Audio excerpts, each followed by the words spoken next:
What's up, YouTube? How are you doing? Hopefully you have a good weekend. How is your Saturday so far? Are you doing good? Are you excited? Like, what are you thinking with regards to the halving and all that stuff? You know, I'm not really someone that follows the news too much, but you can't get around the halving because it's everywhere. So I'm quite curious if this is going to be a very volatile weekend, right? I mean, so far, it's not been a bad Friday. And the halving is, I think, Central European time. The halving is going to be tonight at like 2. So, yeah, sorry. sorry. I just realized. Oh, yeah. I mean, I'm already living the weekend now. But no, it's Friday. I tried to correct myself, very subtle, but you guys noticed. So that's quite unfortunate. No, it's Friday. And the halving timer, I believe, would run out at like 2 a.m. Saturday. So that's why I was thinking about Saturday as well. So let's see what we get. But yeah, it might be one of those volatile weekends. Previous weekend was quite volatile as well, right? So yeah, it was quite an interesting weekend, absolutely. But now we have this Friday, which has shown us a bit of volatility, which is very, very nice. And we're going to talk in this live stream, as always, about the Elliott Wave scenarios, what to focus on locally. We're going to start on the, I guess as always, let's just quickly run over the weekly. It's always good to have that high time frame view, then zoom into the 4-hour, and then we pretty much end up where we are right now, which is the 15-minute chart and what I'm going to be looking for.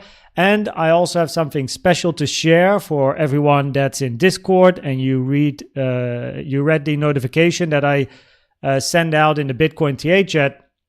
I showed you how I traded the past couple of days based on Elliott Waves, as I had a conversation with Sarega. And I just want to go over why I entered certain positions, how I manage these, hopefully, so that you can learn something to trade Elliott Waves yourself in the future, right? So how do I do it? And how maybe can you do it as well? So I have a folder here that is called Last Days.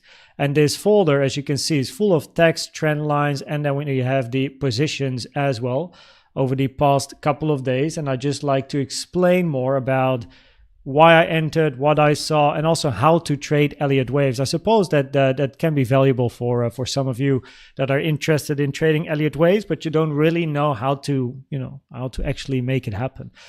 So yeah, and then we go in chat and Q&A. So start with Elliott Waves, then talk about the last few days and my trades there to hopefully teach you how I do it, and maybe you learn something. And then we go in chatting and Q&A and see what's up, see what price is going to do.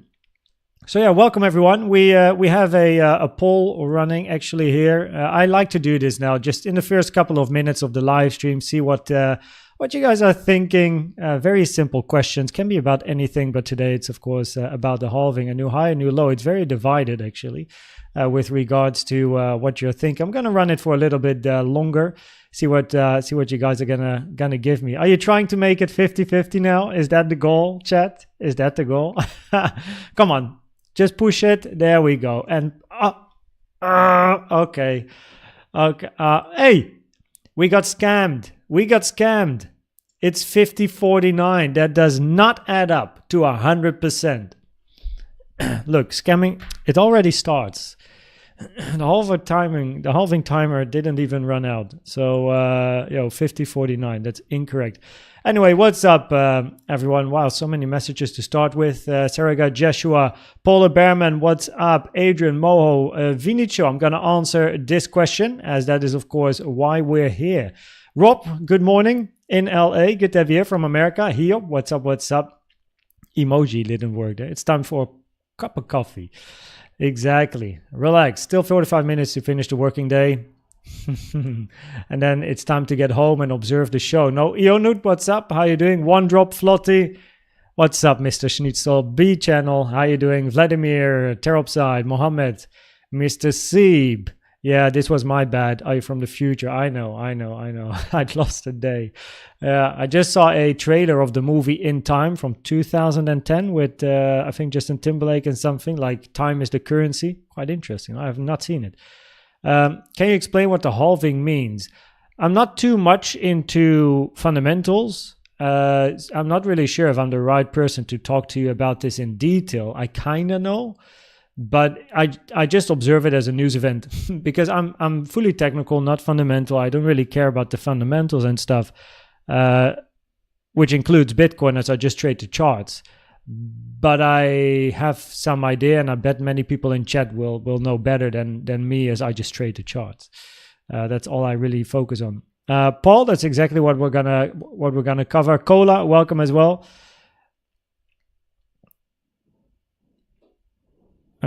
69k, new all-time high in the next bear market. So you would say take 74k and then drop. That is, yeah, possibly not yet on the agenda. But hey, there we have a raccoon. What's up, Thomas, Alessia, Abdul? What's up, Tim? Welcome. Good job, One Drop. Good job. Hopefully, I can help some others as well. Fozzy, I guess that's how I pronounce it, I suppose. Welcome. Good to have you here, man. Welcome to the Green Name Club now. Abid, how you doing? Blaster, 1% for the fees. Busy week. Yeah, no problem. Bettina, welcome. Blaster, Kryptonite, Karam. What's up, everyone? I got to start with the analysis. Oksana, C90, Adam Tan, Artem Zar, Mateus. Thanks, Tim. Sharing the knowledge. Okay. Let's start with the Elliott Wave analysis. Okay. KSA, what's up? How are you doing? I do not speak that language. I do speak English though, so that would be preferred, of course. So I'm going to remove what I have on my chart right now. We are going to get back to this later. As always, I do like to start on the weekly in the early morning when I wake up and go and sit behind the chart. I like to look at the weekly time frame first, just very quickly observing where are we, and then I go to the lower time frames. So that being said, I want to shortly cover two scenarios on the weekly, which is this and this one. So I'm going to drag these up, and then I also, just in case, want that and that one there. Very nice. So again, as a repetition, just to repeat, because there's more people here, this is what we're going to do in the live stream. One, we're going to do Elliott Wave analysis from the weekly chart to the 15-minute, right? Give me about like 15 minutes, so to speak. Then I'm going to talk about my the last few days and the trades I took.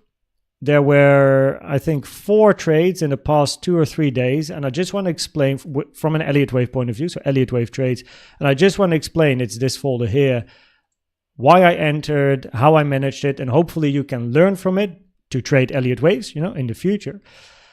And I also shortly want to talk about 10K coming up, right? That we're going to do the giveaway, hoodies, caps, t-shirts, silver, gold, diamond memberships, and whenever we're going to hit it, which might be this weekend, as we are actually very close to 9.9K subs. So yeah, we'll see. So yeah, let's start. Let's start with the most important part, and then the questions, like the question of Kant, will be answered as well. First of all, the bullish scenario on the weekly time frame, logarithmic chart. We have a double 1, 2 here, 3, 4, and we are looking for price to move towards the upside. Here we are looking for a 5, then a multi-month range in a wave 4. I would estimate about a 20 to 30% range sideways for a couple of months, and then we want to see a wave 5 to the upside. Common target for your wave 4 here, right, is between the 0.236 and the 0.5, taken from the low to the high of 3, 63.3k, 53.3k, and the 0.618 at 49.3k. So we're looking for a big impulse in yellow, a 5-wave structure, 1, 2, 3, 4, 5, and inside wave 3 we have the lower degree Elliott wave count being the green count, 1, 2, 3, 4, 5. Now I do realize that wave 3 is quite similar in length compared to this wave 1, which does open the possibility, or gives a little bit more possibility to the potential of a wave 5 to be extended, so an extra long high wave 5. Or in the most bullish scenario, this is another 1-2. But that is not yet something that we can cover. That very much depends on if price then breaks out towards the upside. What is the volume going to do? Because just like in 2020, 2021, both years, we had pretty much this blip, right? Kind of like, oh yeah, we're here now. Volume moved down. Okay, we are ranging.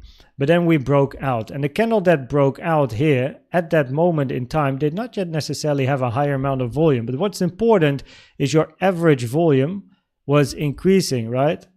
Pop, pop, pop. And then the volume comes. So that is what we're looking for if we want to see strong continuation, big percentage moves towards the upside.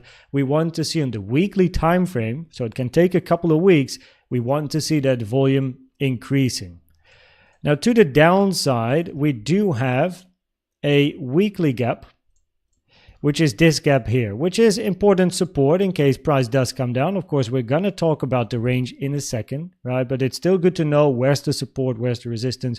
We have a weekly gap here, 59.2, 53K. So 59.2 is an important level on the chart. And if we start to close daily candles below here, then over here 53K becomes a higher probability. In the middle of this gap, we have an important 4-hour order block. So it's on the 4-hour chart. I know I'm on the weekly, but that's over here. You will be able to see it, 56.6K to 57.6K, right? So that's important support. Resistance, we're going to get to the resistance in a second when I zoom into the local range. The most bearish scenario, lower probability. So the bullish scenario has a higher probability compared to this bearish scenario, right? So here we are looking for a 3-wave structure to the downside, a bear market in a regular flat. A regular flat is the least or the second highest probability, lowest, but doesn't even matter. The most common flat pattern is an expanding flat, A, B, C, where the target for B is the box above, the 1.236 to the 1.38 taken from the high to the low of A, 98K, 122K. This is a regular flat, wave B target, less common than an expanding flat. As you can see, that is where we are now. Now, even if this would be the high of B and you move down in a wave C, we want to see an impulse, 1, 2, 3, 4, 5 wave move to the common target area of your wave C, with the extension target being the 1.618. Trend-based fib extension taken from the high to the low of A to the high of B. 16.5K, 11.6K, maximum 6.5K. Most important support, 10 to 9K. This area here, golden pocket from the low to the high, and the value area high of this multi-year volume profile. But that then means if we're looking for a big impulse down, that also on the lower time frame, we need to see impulsive structures to the downside. And that is where also the lower probabilities are visible for the bearish scenario on such a high time frame. Because if this is the high of your wave B, and you're going to be looking for a big move down in C, you want to see an impulse, 1, 2, 3, 4, 5 in a wave 1, 3 wave 2, 5 wave move down in a wave 3. But for a wave 2, the 886 is a rare target. It's very rare for a wave 2 to hit the 886 from the high to the low of a wave 1. It's a lot more common for a wave B and a wave X. Increasing probabilities, the move to the downside is corrective in a wave C or a wave Y, increasing probabilities to move back up at a later stage and continue the trend towards the upside. Secondly, this move down in an impulse to the downside, right, in a big wave C, has to be an impulse by itself. 1, 2, 3, 4, 5. There's too much overlap. In an impulse, 1 and 4 are not allowed to overlap, which is the case here. So then we need a diagonal or double 1, 2. 1, 2, 1, 2. Big move down. Nope. We got to move back up. Invalid. Diagonal then, well, that is an expanding diagonal, which is very rare, never preferred unless other scenarios fail. And also wave 3 is shorter than 1 and 5, which is not allowed. So not great probabilities for the bearish scenarios, better probabilities for the bullish scenarios on the higher time frames, okay? So then we jump into this range, 4-hour time frame. Here we have the flat. We've been talking about this flat for ages now. So I can imagine the people that have been here for the past, I don't know, like a few weeks, you can dream this scenario by now, right? 3 wave A, 3 wave B, 5 wave C. What we were looking for, B retracing to the 0.9 from the high to the low of A, which is a target for a regular flat wave B. And a common target for your wave C is in this box here, the 1 to the 1.236 from the high to the low to the high. 59.7 to 56.6K, this box has been hit twice. Extension target 51.6K, right? If I don't open shortly that support resistance area I spoke about on the weekly time frame, this is where you can see the 2 red candles, right? That area in confluence with your wave C target area as well. Okay, now that being said, a wave C in a regular flat has to be an impulsive structure. Either a flat, or either an impulse, 1, 2, 3, 4, 5, or a diagonal.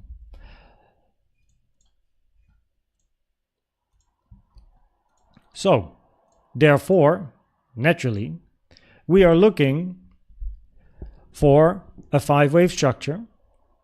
And here we have a ending diagonal in a 1, 2, 3, 4, 5. Now, yesterday, right, when price was moving to the upside over here, the probabilities were highest to move below this low. Why? Because a wave 5, if we were looking at a 5-wave move down, either in a 1, 2, 3, 4 and a 5, well, wave 5 has to be an internal 5-wave structure, but this was a 3-wave move, not a 5-wave move, right? So probabilities were higher. We're going to see this low taken at least one more time. And also in a diagonal, 1, 2, 3, 4, well, you always needed another low. So here we then have that low that was made early in the morning for me, well, pretty much in the night, I was asleep, where here we have our wave 1 after an A, B, C, 3 wave 2, 3 wave 3, and then we have 4 and 5. In an ending diagonal, because this is a wave C, right? Remember? A, B, and this is a wave C. In an ending diagonal, ending a structure in a wave 5 or a wave C, an ending diagonal always needs to be zigzag structures inside the waves, or a double or triple zigzag, but it has to be the family of the zigzag in wave 1, 2, 3, 4, and 5. You can't have a single impulse. So, therefore, all of the waves are counted as either simple or double zigzags. At the moment, no triple zigzags here on the chart. So we then had our final move to the downside in this scenario, our ABC here, wicking the low of this wave 3, perfectly fine, hitting the minimum target for a wave 5 usually in a contracting diagonal, the 0.618 taken from the high to the low of 3 to the high of wave 4. The volume so far has been moving to the downside, which is something that you do like to see once you start to slowly end an impulsive structure. As you can see, we're making lower lows, but the volume is moving down, and that is also what we enjoy seeing, especially in diagonals. Preferably, the volume moves to the downside as the ending contracting diagonal is forming. What is not very nice, but it is not an invalidation, is that this wave 1 is very long. That's not a problem per se. It's an ABC where wave C hit the 1.618, so that's okay. But wave 3, because wave 1 is so big, actually didn't hit the 0.618. But the minimum, so that's from a fib perspective, trend-based fib extension, from the high to the low of 1 to the high of 2 is usually a bit of a minimum target. But the minimum target, of course, in a contracting diagonal is moving below wave 1, and that is what it did.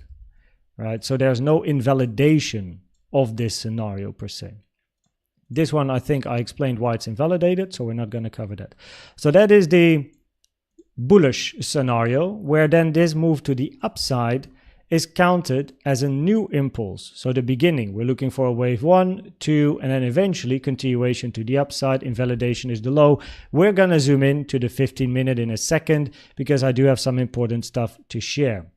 Now, the quote-unquote bearish scenario is having another low, but still expecting upside after, as we expect the higher time frame trend to continue, right? So that weekly analysis we've done earlier on the bullish analysis, the bullish probabilities are higher on the higher time frame. So therefore, even if we drop, still looking for price to move towards the upside. But here we count things a little different. We have a wave 1, 2, 3, 4, and a wave 5. That is what we're looking for to take the lows at least one more time. Here we are ranging in a sideways wave 4, either in a WXY or potentially a wave A, B, and then a wave C, where wave B is a double zigzag in that case, in a WXY, and then we have a wave C. But by all means, right, if we're looking for this wave 4, which is not yet invalidated, meaning this scenario is not yet invalidated, for this wave 4, the invalidation, the official invalidation is the 0.618, and that one is sitting at 67.3K, taken from the high of 2 to the low of wave 3. Pretty much, in other words, if you take this high, I mean, you're kind of gonna hit the 618. So that's why I put the invalidation on that high, 66.9K. As long as price did not hit this area, right, there are still probabilities to move down again, once more. I will let you know what to look for now that we're gonna zoom into the 15-minute time frame. To make a decision between the two scenarios, right? So what's important is if this is the end of wave 5, we are looking for an impulsive move up, 1, 2, 3, 4, 5, and a corrective, this is important, a corrective structure to the downside, zigzag, flat, you know, anything except a triangle, because we are looking in the bullish scenario for a wave 1, 2, and continuation to the upside. And the wave 2 has to be a corrective structure. Anything except a triangle. That is not allowed, right, for a wave 2. So we want to see a corrective move down. While for a wave 4, we want to see a move down in a wave 5, and wave 5 should be an impulse. 1, 2, 3, 4, 5. So the real probabilities between the bullish and bearish scenario is pretty much depending on the move we get to the downside, because you do expect a wave 1, 2 continuation, but 2 is corrective while a wave 5 is impulsive. So we have to wait a little bit, wait and see what price is going to give us, as it's not yet clear. So you know the invalidation for this wave 4. If price is going to move to the upside, hit the 618, right, 67.3K, probability switch to upside and the highs. As long as we haven't touched this, there are still probabilities to move down, but it depends on the retracement, and we don't have that retracement yet. So we have to wait, right? We don't yet have the information.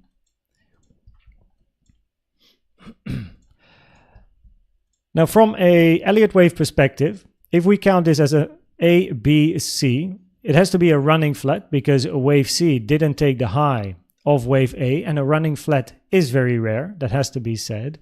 And in a WXY, where we have a zigzag, flat, wave W is not a pretty zigzag, right? It looks better as a potential WXY double zigzag type of structure here, instead of a wave W simple zigzag, because in a wave W, you're only allowed to have a simple zigzag, ABC, or a flat.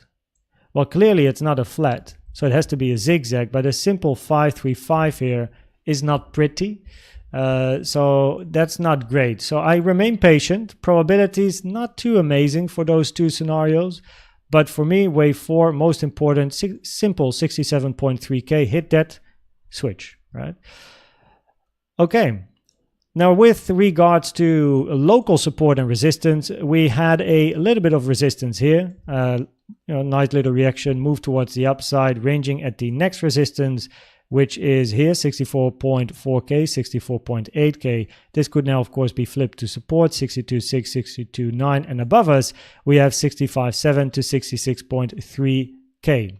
That is pretty much the final area before reaching the invalidation for wave 4, which invalidates a scenario for a wave 5 down, right? Increases probabilities that that is the low, and you're going to be moving towards the upside. Inside this move to the upside, if we go to the 15 minutes, so when we count this structure,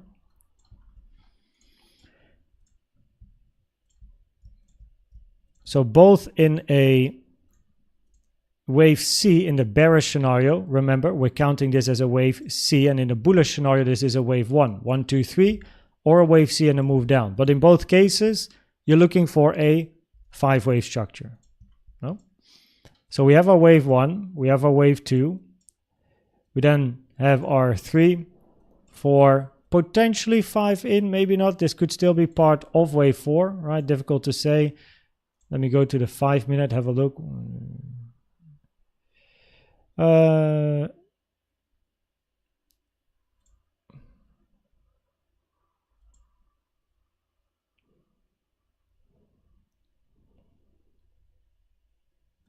Yeah, there's definitely still possibilities that we are still working on a wave 4. Now, in that case, we like to pull a fib from the low of 2 to the current high that we have, or to play it maybe a bit more safe, you can take the lower high as well. And then the 0.618 that you see on my chart is an invalidation for wave 4.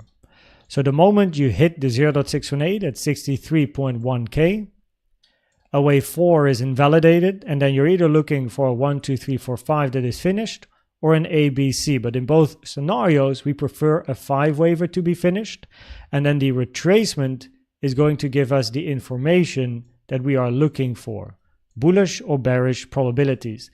Now, I shared something in the group Discord earlier today, where I think what would be quite interesting with the weekend coming up is the weekend usually is a ranging structure, but of course we have the halving, right? But I think what would be quite interesting at least is if we can finish a 5-wave move to the upside today, and then during the weekend we can create the retracement, either a zigzag or whatever it's going to be, and then next week we get clarity. If market makers or the market is relatively smart, they don't take this high yet. You want to finish your impulse before taking the high. Why? You don't yet give probabilities to price moving up. You're keeping everyone in a bit of a doubt. Are we going down? Are we going up? Now we know it depends on the retracement, right?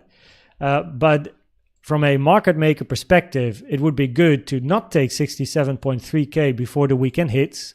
And if we then start ranging during the weekend, there's going to be like, well, this is maybe an impulse. This is a wave 1. Is this a wave C? Are we going down still? Are we going up? You know, that type of discussion is what you're going to get.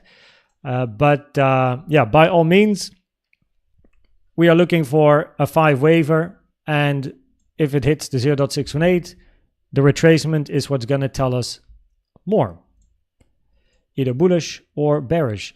That also means that at the moment, patience plays an important role.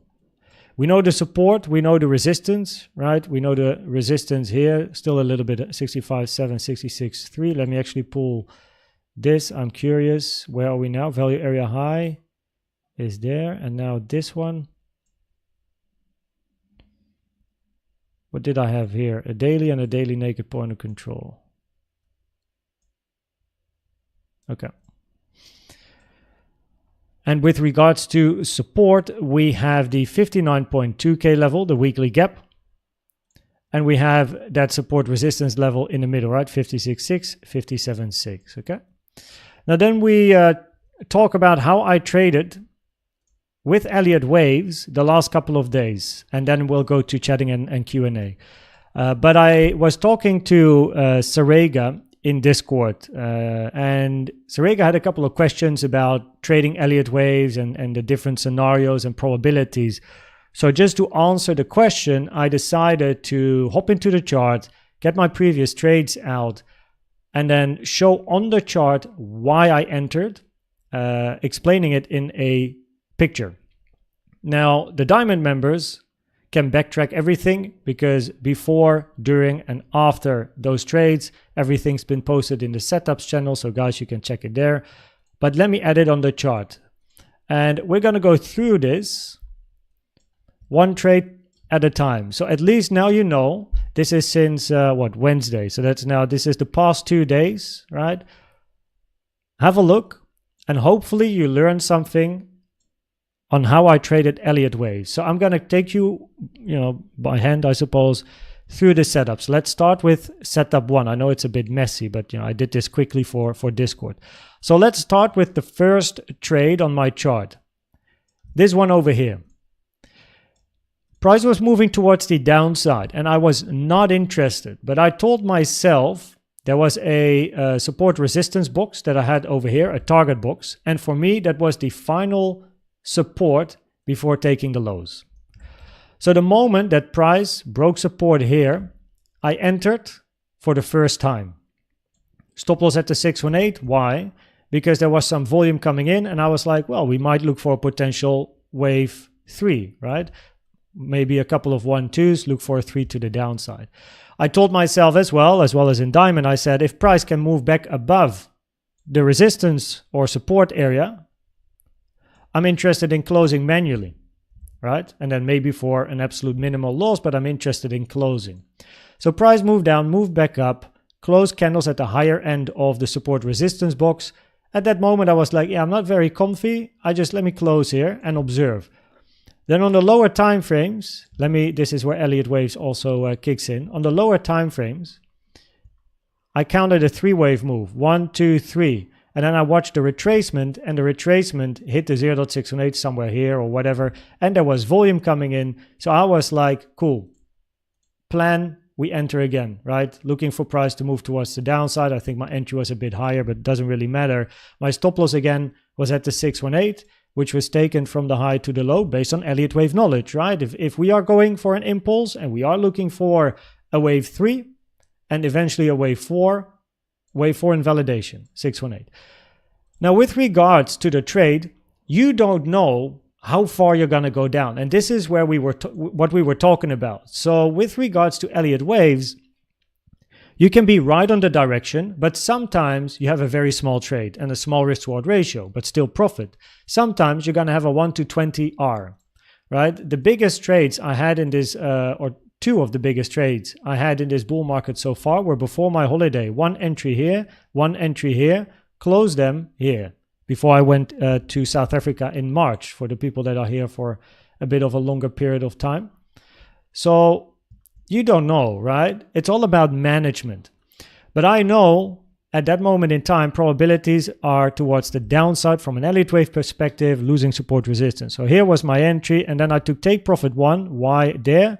Because we touched the low here, and that is why I took take profit 1.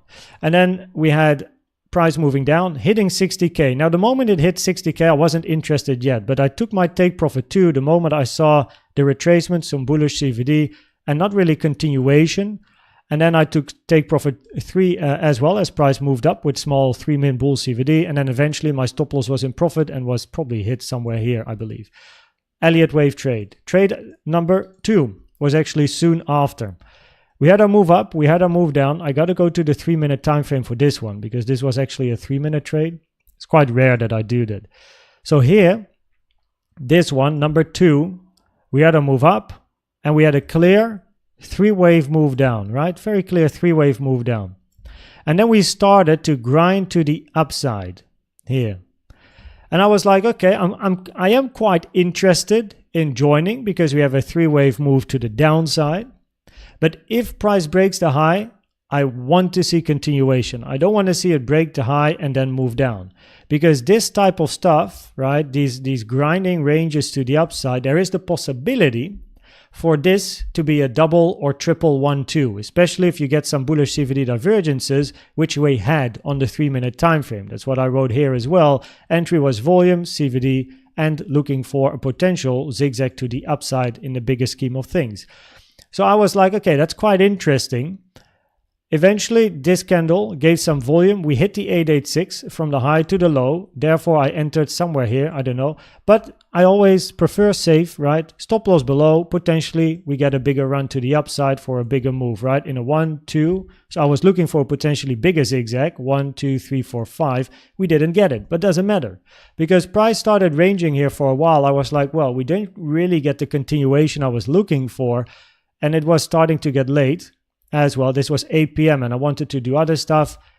So I took a take profit 1, stop loss, break even. By the way, the moment we broke above this high, my stop went below this candle. And when I took take profit 1, it went break even. So my stop loss went from a 1% to pretty much like, I don't know, 0.1%, 0.05%, because I know I had a plan. I wanted to see continuation to the upside, right? Because of the grind. I was looking for the potential double or triple 1, 2, and then boom. Well, we didn't really get the boom, right? But nonetheless, profit is profit. And again, that is what we were talking about. You don't know what you get with Elliott waves. You might have a certain scenario in mind. It might not play out exactly the way you thought it would be or designed in your head. But if you're right on the direction, depending on what price is going to do, you can manage your trade correctly. So sometimes you're going to get a 1 to 3, 1 to 2, 1 to 1, but also the 1 to 20s, right? So here we have the third one. Why did I enter? Oh yeah, so this was the third. We had price moving to the upside again. Look at the grind, right? Grind. Bullish CVDs on the 3-minute here as well. Almost the same type of trade. Slow grind up, volume coming in. CVD looked good. Looking for a double zigzag. Why? We had a zigzag up, A, B, C. Price moved down. If you remember the content, we had overlap here, so an impulse was invalidated, right? However, instead of this being a zigzag and then potentially a double zigzag ending here and impulsively moving down, we started to grind up with bullish CVD. So I was like, okay, W, X, Y. I'm looking for a zigzag towards the upside. In other words, I'm looking for this high to be broken, hit resistance, see what's up. So the moment price took the high, stop loss break even, took my take profit 1 here, and then we dropped quite deep actually, and then stopped out on the remainder. Perfectly fine, woke up with profit. Actually, what was it? Woke up? No, that was the same day. So that woke up, that was here. Here I just got stopped out, but that's perfectly fine. All market orders. I only market. I never limit in my trading, and then. Or rarely ever. I can't say never because there's no 100%, but it's very rare for me to go into limit orders. And then finally, the one of today was with regards to the diagonal that we had, right? We were thinking about a diagonal. And the question is, after this move down, are we going to get a double zigzag in a WXY for a diagonal that potentially looked like this? 1, 2, 3, 4, 5, right? That was a more local diagonal, or not? Well, in that case, this is your 1, this is your 2. The moment you take the low of 1 in a diagonal, you're not allowed to take the high of 2. And if we look for a double zigzag to the downside in a WXY, which is possible in a wave 3 of a diagonal, you don't want to see price move above the 0.7 fib. Where is it? Oh, it's below there. The moment the 0.7 is hit, probabilities really go down for a double zigzag WXY. Trading probabilities. That is what we do as traders, right? We are trading the probabilities. So what did I do? I entered. And I entered here with the potential of continuation. So I do realize my stop is very big, but I don't mind. It's already break even, by the way. But I am looking for, hey, either this is a wave C, we come down perfect, stop at break even, already took a take profit 1 here. I don't care, right? But there is the potential for this to be a wave 1 and for us to look to much higher prices if price would continue to pump. So at least I'm part of the game. And then I just manage according to what happens. If we get the pump, well, this might lead, even though the stop loss is 5%, this might be a 1 to 10, 1 to 15. You know, my stop losses that I had in my trades at 30K, these were also like 4% or 5% here. But if price then does this, right, then who cares about the bigger stop loss? For me, Elliott Waves is also swing trading, kinda. I mean, says the guy that traded like 4 setups in the past 2 days. Yeah, okay, it's a little bit of both, but I do like the swing trading aspect of Elliott Waves. So this is more of a swing trade potential. So I entered pretty much on top of the 0.7, I think just below.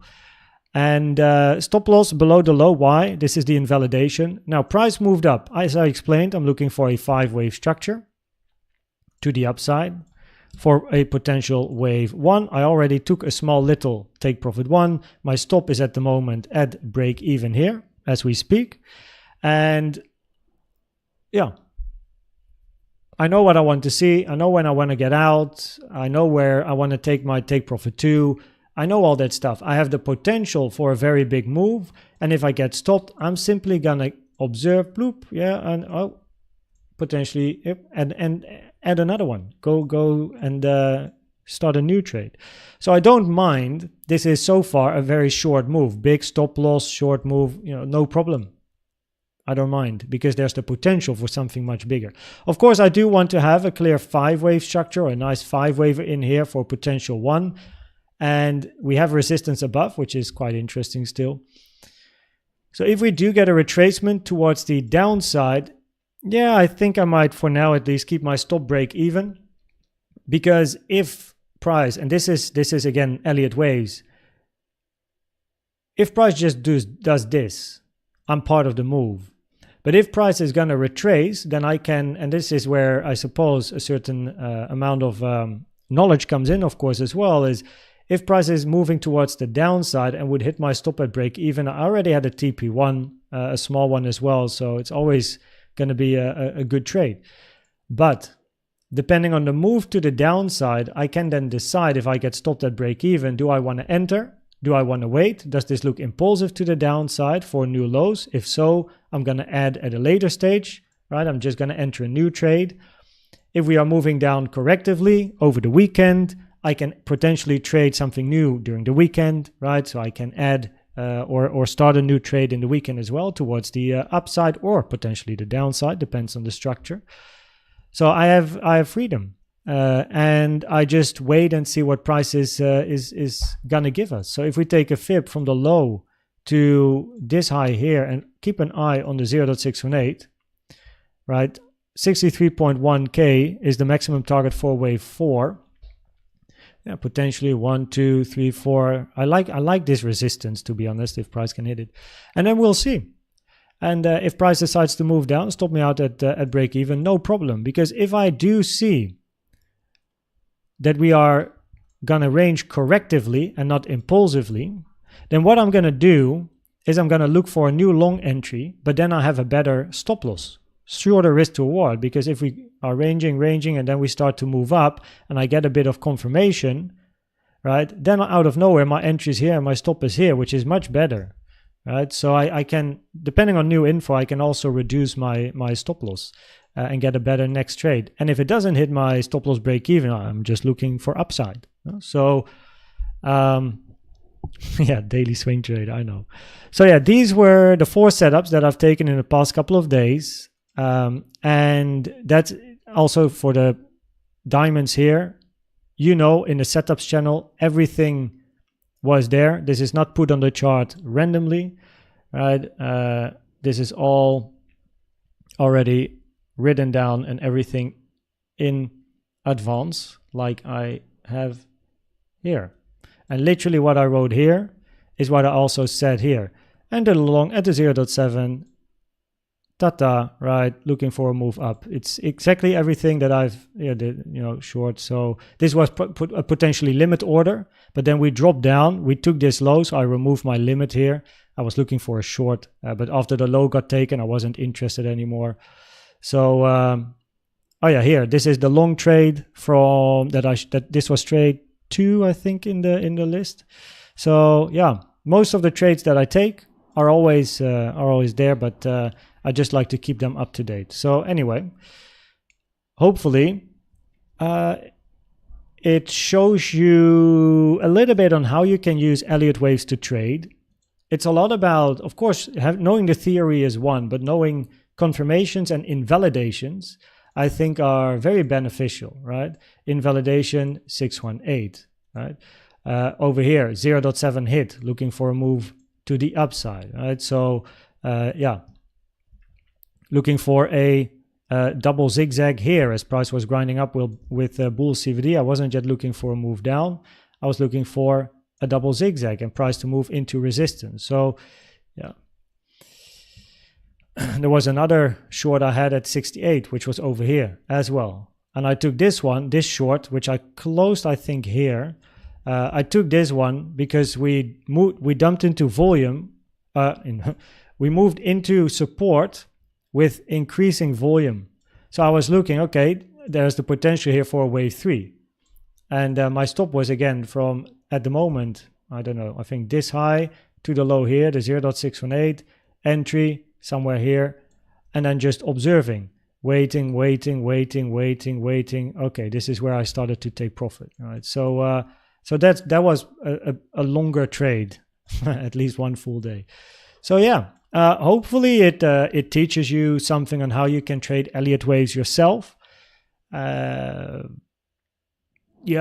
you know, it's very difficult. It's a difficult theory, but you can use it nicely together with other stuff. So as you can see, I do like to use my target boxes. I like to use CVD.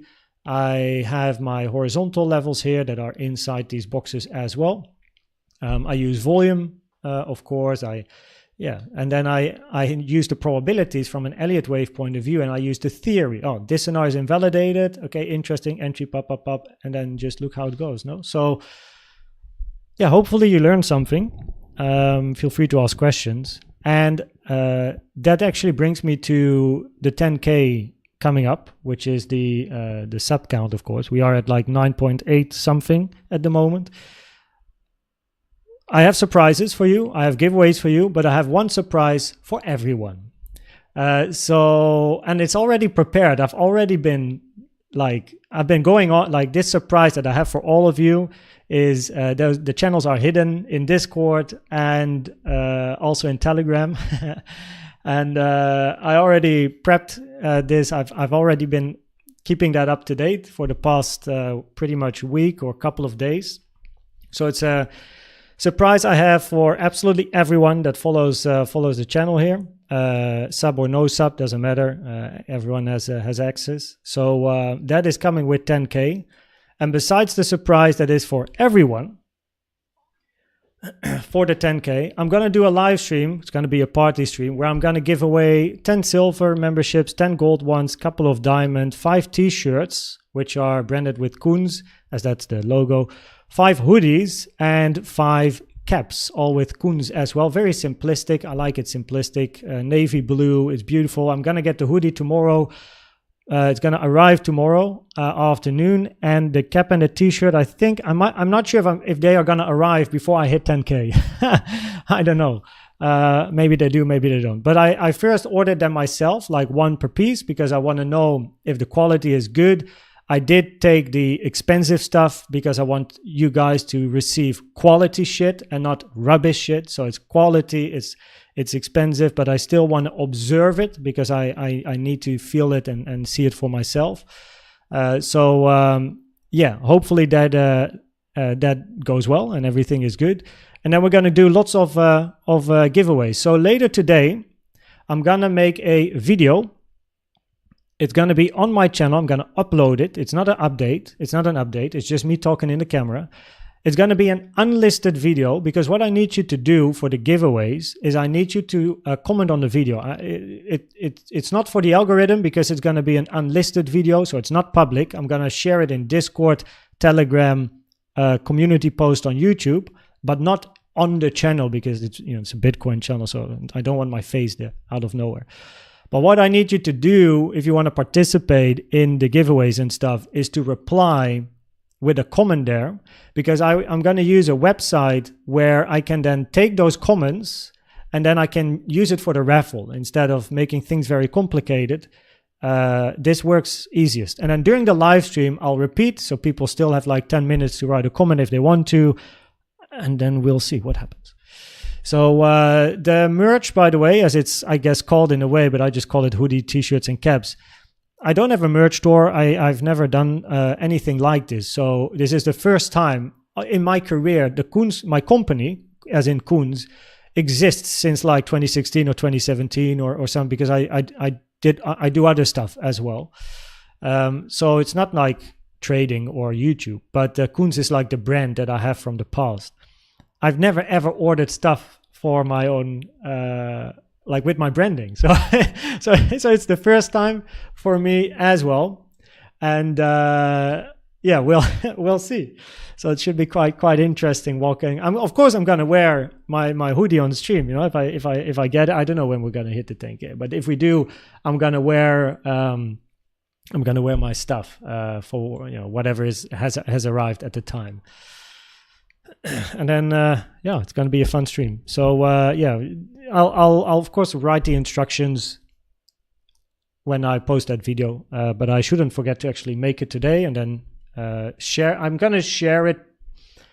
I don't know if I should share it already. We didn't even reach 2.9K, so maybe I have to wait till we reach like 2.9, 2.950,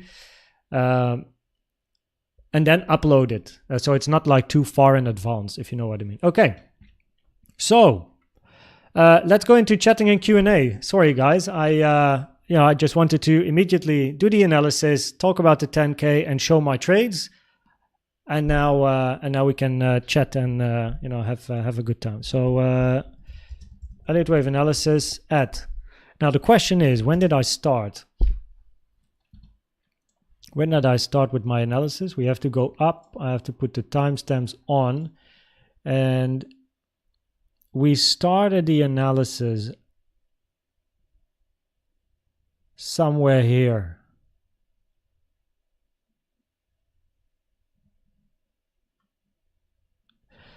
$2.55. It is now 15:37.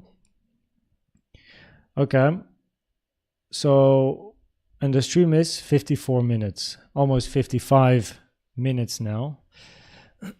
So 37 plus 5, 42.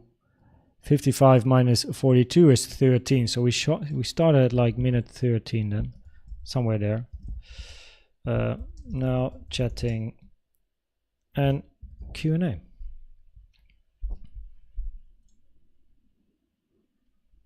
Let me I need a small bump here.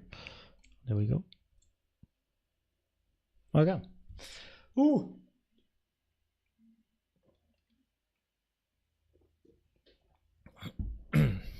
What's up, YouTube? How are you doing? Toggle this off again. The bottom. Well, I spoke about the probabilities locally with regards to the bottom being in or not, which very much depends on the retracement we get. So if we move above 67.3K, probabilities are higher for 74. Right, so that's a relatively easy probability switch. If we get an impulsive move down, right, we have resistance above here, right, 65.7, 66.3. If we get an impulsive move down, we're going to look for a 5 and new lows and then a bounce. And if we get a corrective move down, we're going to look for upside. But we don't have that info yet, right? We don't have the info yet. So 1 second, guys. I quickly wanna see what's been happening. So I answered most of the questions here. What's up, everyone? Adam, good to have you here. Hank, 52K. That would be very deep at the moment. The probabilities aren't yet on a like towards 52K. 52K. You first have to lose 59.2 and then also 56. Support and resistance also in the analysis shared earlier. Victor, what's up? How you doing? What's up, Pistachio, by the way? Barbie, everyone. I answered this. I hope you're not comparing me with MM Crypto, by the way. I bet I can hang out with the guy and have great fun. But I do hope at least that the quality of technical analysis is a little bit different here compared to what you see there. And what he says. So yeah, I look. The thing is, I don't actually know what Moon Boys at the moment are saying. If it's 500 million per Bitcoin, or if it's nowadays 100 million, or 5 million. Yeah, I don't know. All-time high for Bitcoin in 2 to 3 months. At least that is a relatively realistic thing to say. But based on Elliott waves, from a time perspective, if this is a bull market like the others, we're going to be looking for at least September 2024, higher probability 2025. However, in 2 to 3 months, I won't be surprised if you put in a high of a wave 3 on the weekly time frame in yellow, as shown in the analysis in the beginning, and then start a very big sideways wave 4, which might be a sharp one, and that might mimic the end of a bull market as a fake out. So rule of alternation, sideways, shallow, complex wave 2, right? Wave 4 tends to be simple, sharp, deep. With this being very shallow here in wave 2 and long in time, wave 4 might be sharp in a zigzag, 535. This is where people are going to say bull market is over. And then you do this, right? So what we are going to do is pull a 618 from the high to the low, observe the 618. If it's touched, we look for upside. So from a bull market perspective, I wouldn't be surprised, in a few months you're gonna end up here, finish 5 and therefore 3, and then start ranging in the very big 4. But would still expect price to continue towards the upside at the moment, based on what we have, based on what the waves are saying. So I always order in some way. I always enter market. The daily swing trader. Polar Bear Man. Wave 2 of wave C. Hard up for me. Well, for wave 2, preferably we drop deeper. If this would be finished, 1, 2, 3, 4, 5, right? And you're going to look for upside. Then the common target for wave 2 is the 05 to the 786, which of course is quite deep still, 63.2 all the way down to 60.8. Not yet sure if this is a 5-wave move, though it still looks a bit wave 4ish, but we'll see. I keep an eye on the resistance above.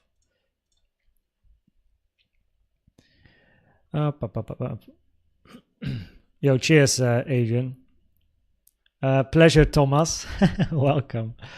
Entrastal, how you doing? In my opinion, bottom is placed. What do you think? Probabilities are there, but the probabilities would increase for price if price hits 67.3k. If we hit that level, then the probabilities increase more. But there's absolutely a chance, yes, that the low is in, but it depends on the move up. So with the wave 4, I don't really like the W as mentioned. I'm not a big fan of a running flat as it's very rare, but we can't disregard it. So we observe. Cheers, Adam. Absolutely. I'm just going to send the stuff to you, like hoodie caps and all that stuff.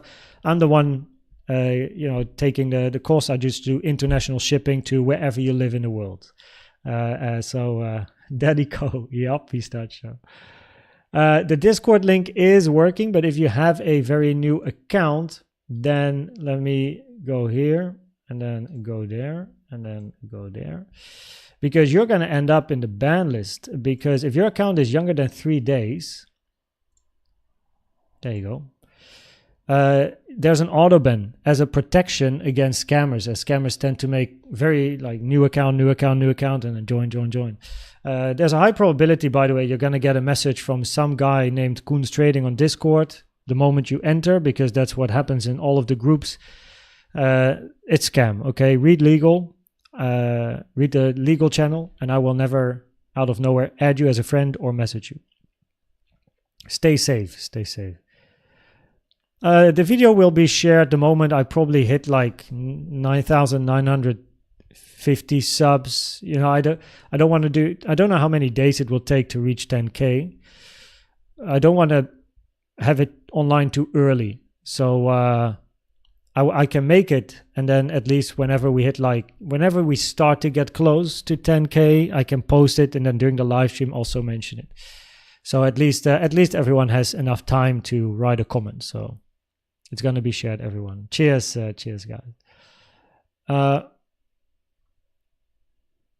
Thank you, Bettina. I've learned a lot from you.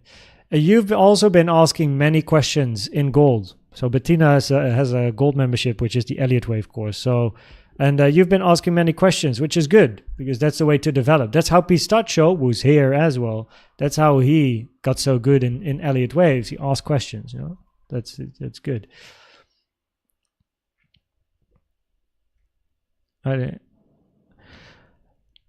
Stop to when management. So when I trade against the trend, I put my stops break even a lot quicker, right? So with the recent trades that I've shown just now on stream, the moment here, so price moved down. The moment we hit my TP over here, if I take, and volume was increasing, by the way, as well.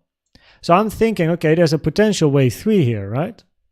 Which means pull a 618 from the high to the low, and at that moment the 618 was somewhere here, so I just put my stop break even because that's my invalidation.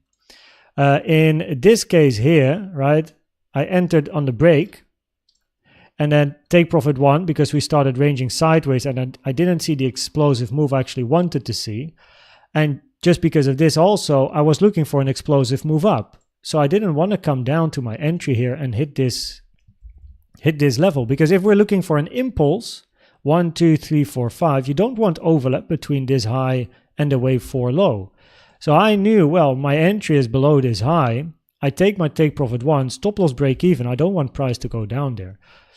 Of course, if you hold it, you might be like, oh wait, but you missed out on this. Yeah, but I prefer, you know, you don't know. Price could have also just made a zigzag and then tank, right? I prefer to then bloops the next day, hey, new entry, right? So in this case, I put my stop break even because we hit the target box here, the resistance area, and yeah, and then now I put my stop break even here because I have my take profit 1. I'm looking for a 5-wave impulsive, 1, 2, 3, 4, 5. The probabilities are not yet guaranteed for continuation to the upside, as I want 67.3k to hit. If we hit 67.3k, yeah, I might put my stop again down here. However, if we reach resistance and then start to move down, if we hit my stop, that's fine. I just re-enter somewhere else. If we don't, you know, I'm just going to stick in.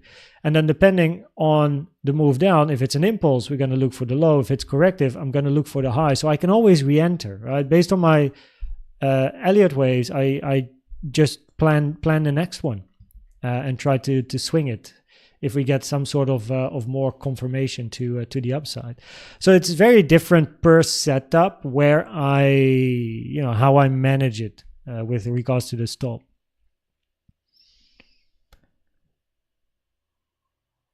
For Werner, what time frame are you talking about? The 4 hour, as in like one more low, or are you talking about the weekly for one more high?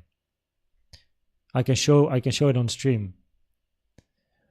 Yeah, so I don't really think going below 56 is something. If we talk about the bottom, this could already be your bottom, of course. Depends if we actually take 67.3.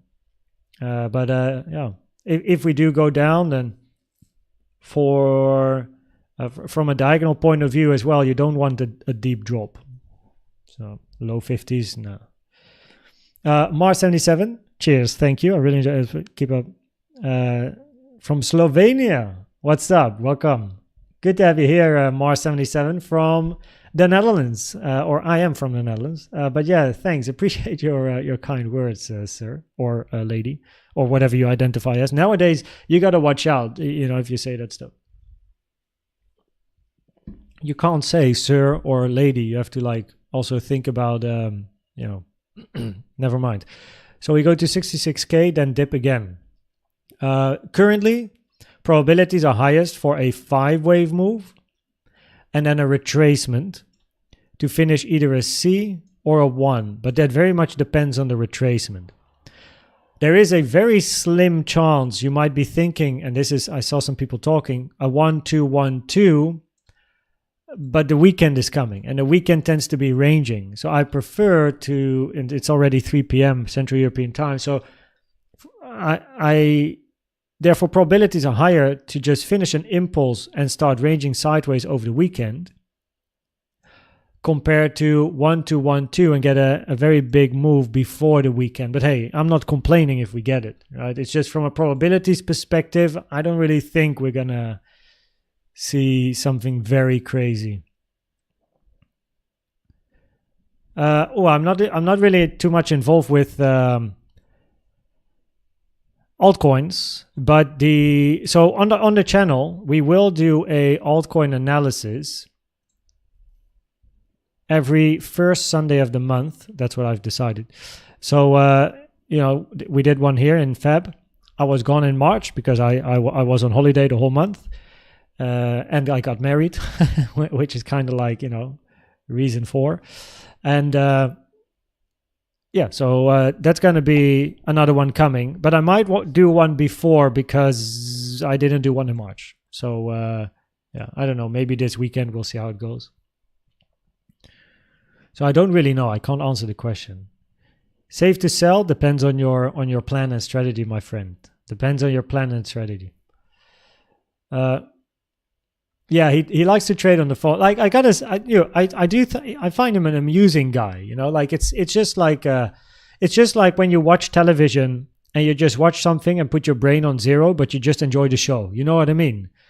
That's what I like. I think if I would meet Crypto or the Moon or what's the other guy called, Da Vinci, like the movie, I think I can easily hang out and just say hi and have a drink and talk crypto and talk all that stuff.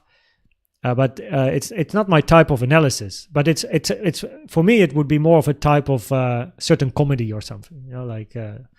Yeah. Laurie, welcome. Good to have you here. Pretty much, Enki. The most bullish scenario on the higher time frames. Currently, I have 100k to 180k on my cycle count, which I update every Sunday. But it's been the same for quite a while because the macro changes, or the cycle, the monthly chart changes, so it rarely changes. So that would be my first area of interest, and then see how quickly do we get there. And what are the structures on the weekly and the daily? I get a better idea of targets.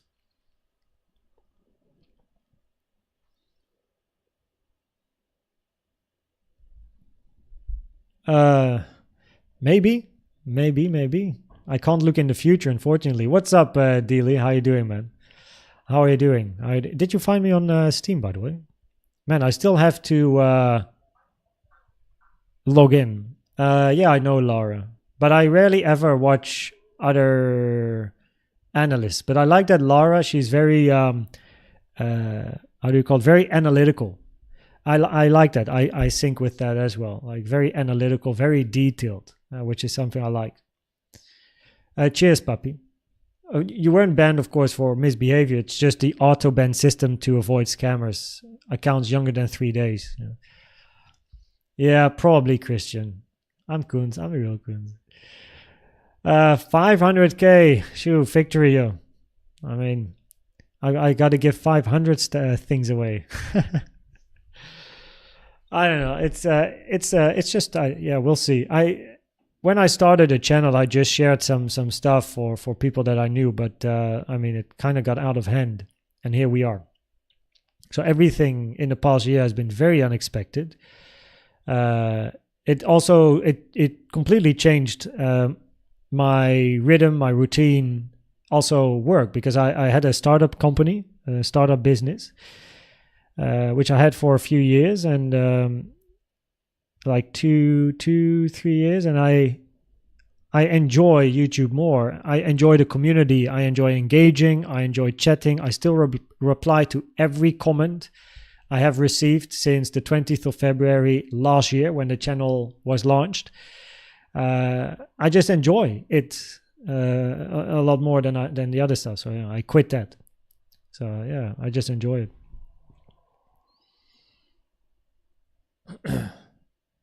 Using only your intuition, where do you think Bitcoin will go? It depends on the time frame, but on the higher time frames, up. Pleasure, Abdul. Cheers, Francisco. Also, Francisco, always, of course, feel free to engage in the group, ask questions, or share your TA or whatever you wanna share. It's a great group, right? It's getting quite a sizable group as well. But it's everyone is very, very helpful. So any questions, and anyone will answer you always very quickly, even if I'm not there. Which is what I love to see in Discord is. I don't even get too many questions, which is nice because of course I have a lot to do, but people help each other out, which is amazing. So if there's a question about Elliott Waves, there's always someone that knows, and if I see it, I can answer, but if it's already been answered, it's perfect. It's very nice. It's great to see people helping each other. I mean, in the end, we're all here for the same goal, no? We're here to make profit and hopefully learn more about Elliott Waves or use it in trading. Yes, Pixil, I am. We are putting the house on the market. The photographer is coming next week to make pictures of the house. And then it's going to be online, I don't know, like I think 1.5 or 2 weeks after, or 1 week after, whatever. Of course, our agent, they have to write the text and all that sort of stuff, do the marketing campaign, whatever they are doing. And yeah, it's we're gonna sell the house and then we're gonna move to the south of France. That is correct. So my wife, she's in the real estate business, and she's already actively looking for Airbnbs because we don't want to buy something yet. We first want to check the lifestyle, see if it's something for us. So what we're gonna do is we're gonna move in a Airbnb, and then while we are there, look for a place. And also, if we just move to an Airbnb, I can just continue making content, and during the day we can look for apartments because we want to start with a nice apartment somewhere, ocean view, sunset view, like that sort of stuff, and then rent an apartment, stay for a year, and if we like the lifestyle and all that stuff, then we buy. So that's going to be the step. So yeah, so where? In the area of Nice, Antibes, Cannes. Yeah.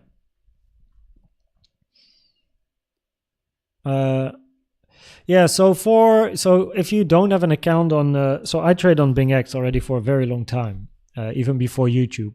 But Bybit, BingX, some others, you can't make a new account. So only people with an existing account in the Netherlands can trade there. Yesterday, I asked that question to people in chat, and some people mentioned Maxi Deribit was also mentioned. Deribit, I think you write it. Deribit. Other than those two, I actually have no idea. Because I trade on BingX still, as I had an account far before the regulations. But I do need to think about like how I can help out like Dutchies as well, and people from the UK. America is a bit difficult with what's allowed and not, but at least for the Netherlands and the UK, having some sort of a platform where I can give them stuff as well would be nice. But it's very difficult to pick a +1. Yeah, in their analysis, I'm not interested at all. I never watch their stuff. Are you going to sleep? I don't know. I didn't make the decision yet. I have a feeling it's like the ETF, where we were live during the ETF stuff, right? And not much happened. And then the day after, that's when it happened. So I won't be surprised if the moment the clock hits 0, price just like continues in whatever it's doing. And then the weekend itself might be volatile. So yeah, I don't know if I want to wake up. Formula One, the sprint race starts at 5 a.m. So I will be awake at 5 a.m. But I think the halving clock ends at 2 a.m., which is crazy, right? So yeah, usually I'm not too bothered. Very difficult for me to make a decision now, and if I want to live stream the halving or not, I don't know. Of course, it's a 1 in a 4 year moment. Yeah. Sultan, go to the gold channel in Discord, which is called Playlists. And then you'll find it there. Elliott Wave Theory. The Elliott Wave Theory there.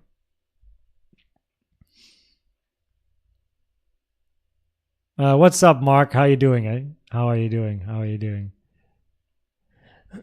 And actually, Carl he sponsors a Formula 2 car, I believe, right? That's pretty cool, no?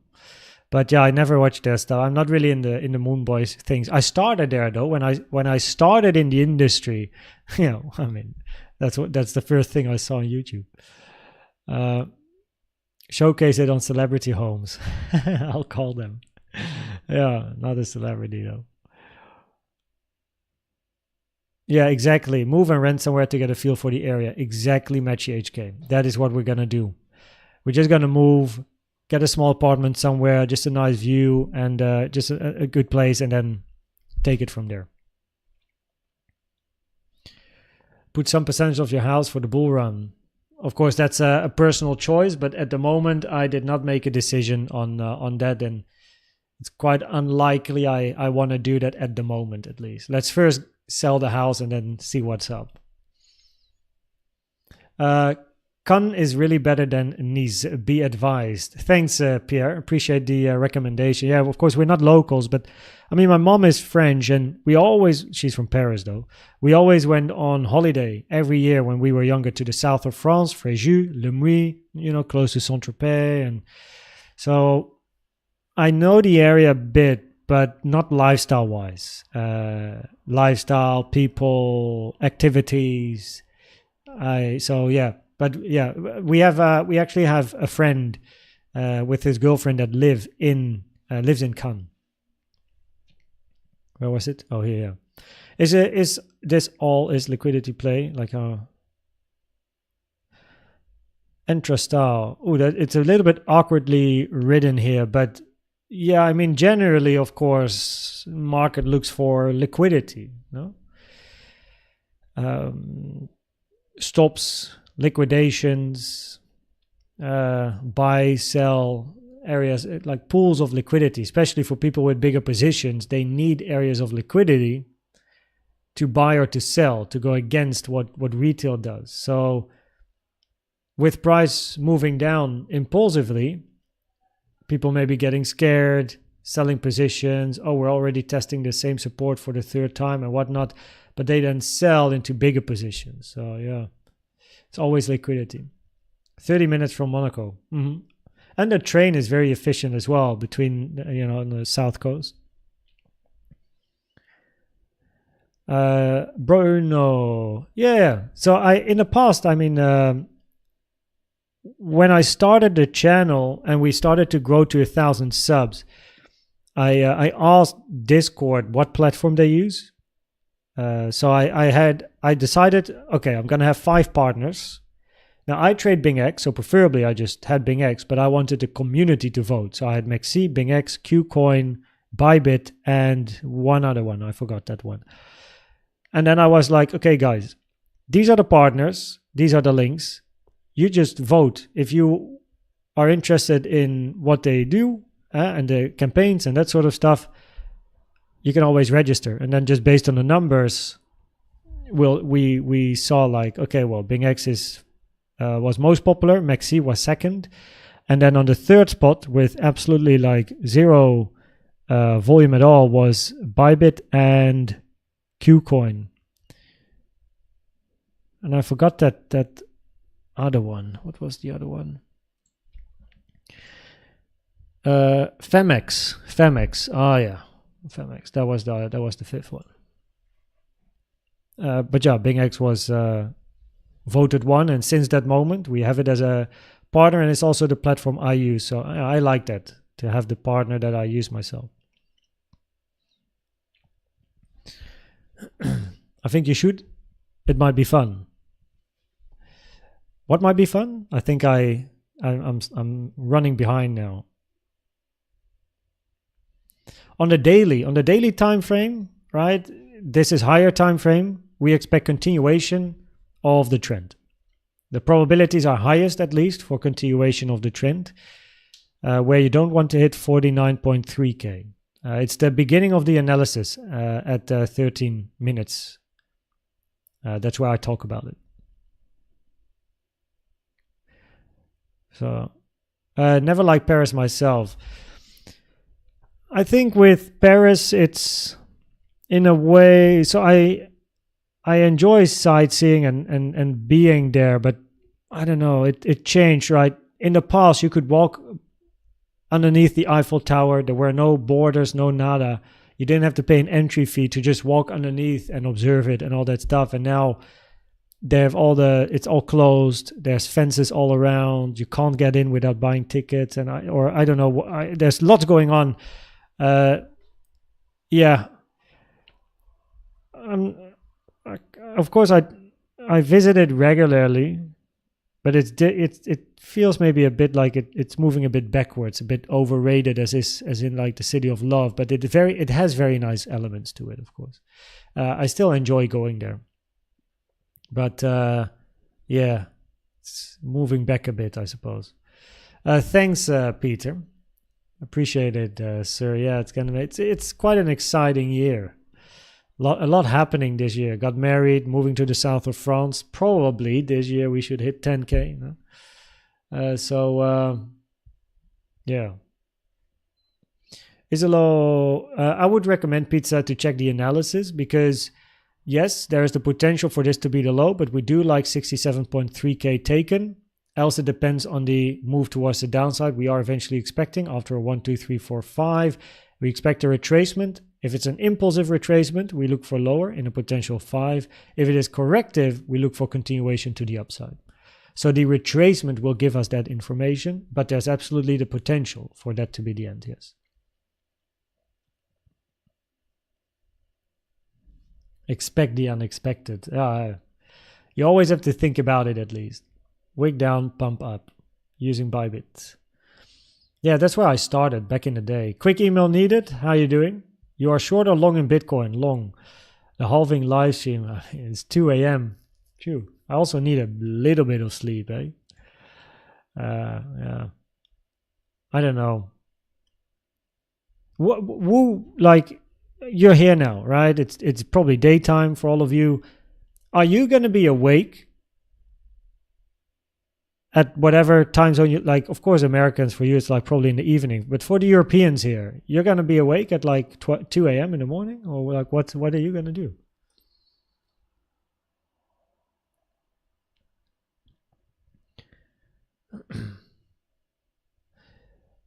Entered long, first TP 68.5. Stick to the plan, stick to the plan. If you have a plan, make sure you also know, and that's what I don't read, your stop loss.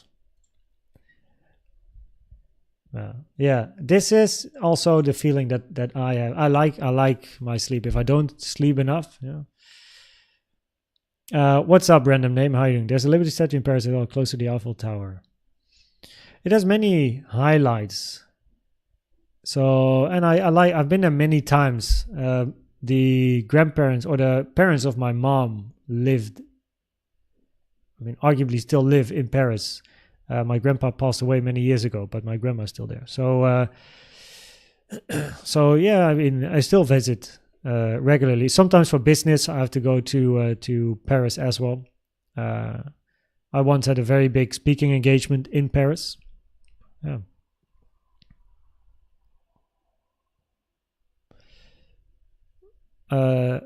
A crash in Bitcoin, analyzing the last 5 or 6 daily candles.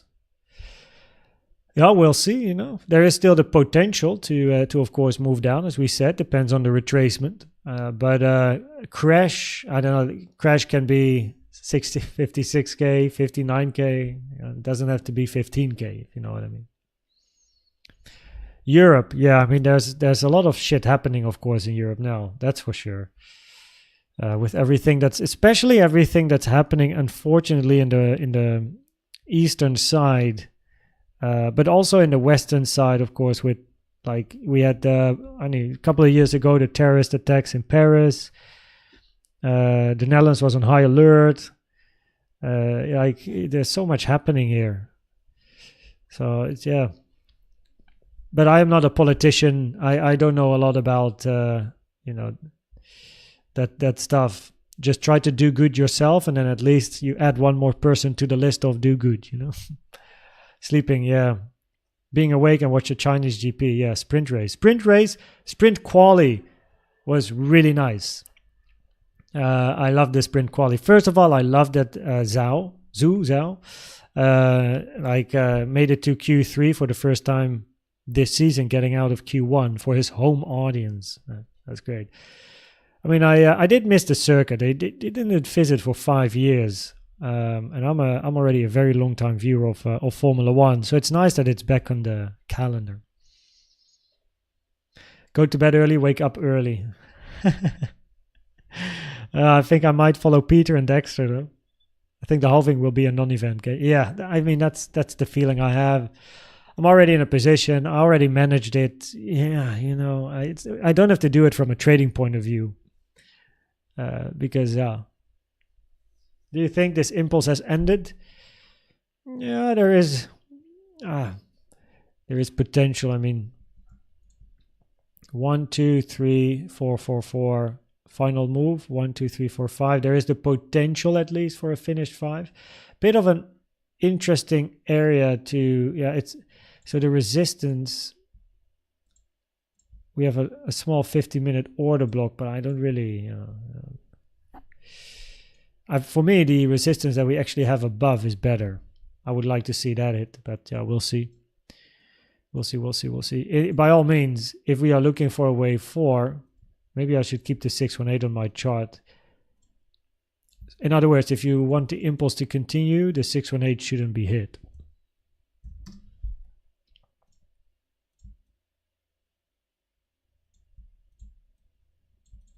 Make it a bit longer.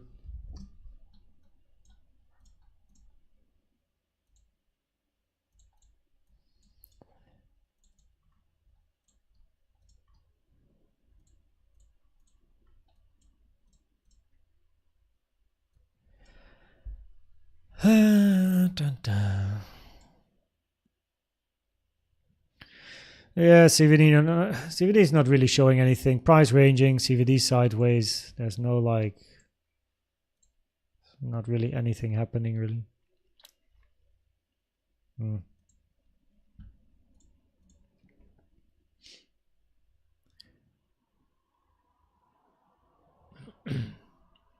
Bina, you're late. At least you're still here.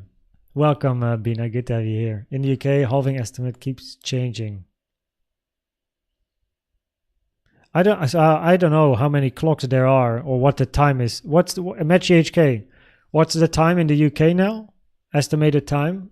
Because then I just do plus 1 hour for us here in the Netherlands. I probably would be. Yeah, let's see how Friday is going to be in the evening for Central European time zoners. So a couple of hours before, like 5-6 hours before the clock hits 0, let's see where price is. Will we get retracement after 65k? At the moment, probabilities are highest for just a single 1, 2, 3, 4, 5 wave move and then see a retracement, right? Yeah.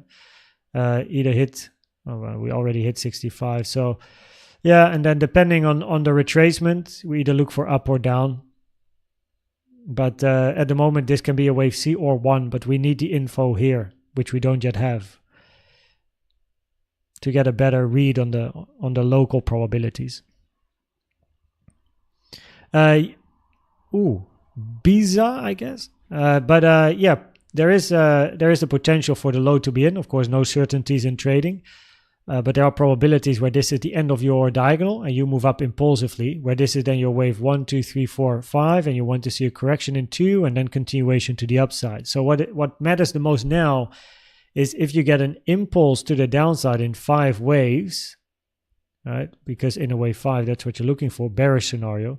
You want to look 1, 2, 3, 4, 5, right? But if you start to have a corrective structure during the weekend here, probabilities are higher to move up. But it depends on the retracement, because this impulse can be a wave C, but also a wave 1, but we don't know yet. It's difficult to know because we have a bearish scenario where 67.3k is the invalidation, which we haven't hit. And then you have the bullish scenario where your low is already in and you look for a move up, right? And the retracement will give us most of the info. So it looks good, right? It looks good as a finished structure. The wave 4 looks a little less pretty because it has to be a running flat, but a running flat is rare, or a WXY zigzag flat, but this doesn't look like a nice zigzag in a wave W, and the only other option is a flat, but it's surely not a flat. So it has to be a zigzag. So I would say there's a little bit more eggs in the basket of the bullish versus the bearish scenario. But as I'm a very patient guy and a patient trader, I prefer to keep my eyes open or look at the retracement we get or potentially hitting invalidations. And then I very much take it from there. Have you had such discipline? I can't do everything on schedule. I mean, routines always change, I guess, as well, right? So, of course, so for example, before I had YouTube, like the channel, my routine was different. Since I have the channel, of course, the whole routine in the morning changed because I have to make content, prepare, and all that stuff. So, but yes, pretty much since I was young, I had the discipline. But that's also because I had to combine my high school and university with my professional esports career as a professional player. And the only way for me to combine the two was to be very disciplined with my time. So try to make as much homework and everything as I can during the school hours so that at home I have more time to play with my teammates, prepare, play the matches in the weekend. Then I also did sports. Yeah, I've done soccer, football, whatever country you're from. Running, fitness, dancing. I've done hip hop for a year as well, which is pretty cool actually. And nowadays I do obstacle running and fitness, calisthenics actually I should say now, because the fitness club here quite closed. They closed. So yeah, I've always had that discipline. I was a medical student and a professional esports player, and I was a host on TV at the same time on ESPN. Yeah, there was a lot going on. So yeah, it's just making sure your time is managed. And I always like a planner. So I have a planner which I shared in Discord. It's free. I'm not sure how many people even know this. I don't actually think many people do. So if it goes up, my cat gets salmon. Happy cat. If you go to other content, then here is the planner that I use. It's a weekly planner where let me just get this. Download.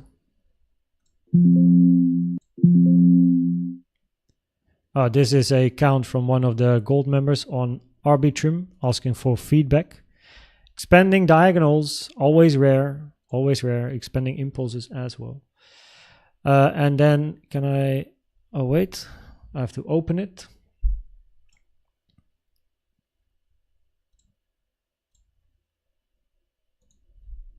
Word, opening the document. There we go. So, I don't know, 2023 shows when I shared it. So yeah, I have this planner that I still use, and yeah, you can make it black and white if you want, but I like it. I like colorful. So yeah, this is the one I use. The roles is like, what are you? Like, you can have dad, you can have football, you can have your job or your work, and then you have certain goals attached to them. Yearly goal, monthly goal, weekly goal. If you pass the weekly goals, you'll get closer to your monthly and then your yearly. Planning of the day, right? I do this in the morning. I fill in my sheet in the morning, plan the whole day. What do I want to do? Sometimes I leave gaps just because, as we all know, work is not always finished in time, or you get a random call in the middle of whatever you're doing. And then priorities, weekly priorities, and then daily priorities. It's just free. You can just download this in Discord if you want. So yeah, that's how I like to manage my time. B channel, man. Mark, lol. Out of everyone. Look at him go. Yo, Mark. You know how it works. B channel. What's up? How you doing, man? Did you just pop in? No, you are here already since the beginning. You said hi very early on. Yo, thanks, B channel. I'm pretty sure B channel was like, fuck, I give this random membership, went to Mark, let me give another one because this is not how it should be. And now Adam was gifted a membership. So Adam, cheers, B channel. B channel is the record holder on the channel with gifts and stuff. But B channel or Adam, if you're here, send me an email to koenztrading@outlook.com, right? Name of the channel at outlook.com with your YouTube, Telegram, Discord username, if you have all three at least. And then I will bump you up to the silver level so that you at least go from, because this is a bronze gift, that you at least get something out of it. So, which is like the updates in between all the content. Cheers up there, Em. Appreciate it. Mark, my cheerleader. Yeah, B channel should get a new role, market maker. I know, right? Channel maker, market maker, whatever. Like this guy, I don't know. I think he's making bank. He's trading. He happy, but let me pop in, give a little gift, and then he's like, oh shit, the gift went to Mark. Fuck, I didn't want to do that. Let me gift another one. Liquidity provider. Yeah, that's him. B channel always hangs out in the stream. Typical. So we answered this white box before to the white box. This one. Oh, this. Yeah. So this was. This support resistance area has now, of course, been tested multiple times. So I'm not sure if it's going to hold again, but I might as well remove it. I can find different levels here now, but nonetheless, we have the blue box above, which is untouched, and this one is pretty much broken now. We are ranging around the box now. I could pretty much get rid of these two. Still like to keep them on though. Let me quickly check. Do we have anything here? No, like more interesting resistance above, really.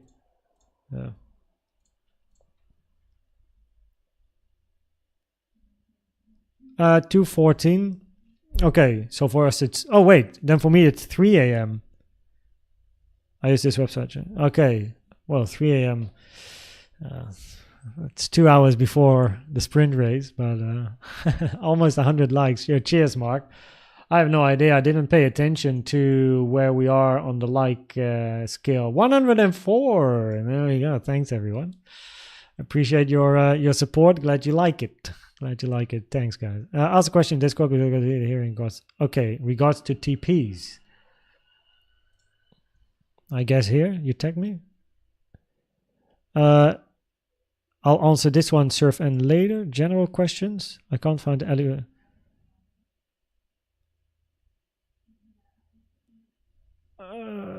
Oh wait, you are in Discord now, mate. I still have to give you. I have to give you the role. I forgot. I have to check email, but this is how you do it, guys. I forgot if you were diamond as well, but at least I got to double check. You weren't in Discord, but of course now that you notified me, now I can give you the right. So now go here, right? Where did you write me, Christian? It's best to tag me, but not in the Diamond Lounge, though. You better to do this in either Bitcoin TA or general chat during live stream. Let me at least have a look. What's the tag here? Oh, snaky eyes. You have a okay. So I left a. I have a question. So this is a question from Christian. I left a lot of profit on the table on a few trades over the last week. How much do you usually take off at each take profit area? Is it more at the first take profit area for you? So that's a good question with regards to take profit. And actually it's a question about trade management, right? Now for me to take profit depends. This is not the maybe the answer you're really looking for, because it depends, you know what I mean? So let me get to my to the trades of the last few days again, right? That I explained earlier. So Okay. My take profit one here was small, right? And small is like 10%. But then over here we hit 60K. We moved a little bit up, moved a little bit down, a little bit of bullish CVD. We started ranging here for a while. So that is where my TP2 came in. And that was 25%. And then TP3 was also here at the low. And after take profit 3, I only had like 15 or I don't know, very low percent still running. So I closed by far most here. And I was like, okay, potentially we go down, maybe not. Then we had this one here. I wanted to see strong continuation. Here I took 50% off before bed. So here we had the move to the upside as well. Take profit 1, right? Also here I took 50% off because I was looking for potentially a move above. And yeah. And then now for this one, right? Take profit 1, managing the stop loss and stuff. So my stop is now at break even here, right? It's simply at break even. I don't care what happens. And the take profit 1 that I took here is covering my fees plus a little bit of profit, because I do always at least want to have a small little bit.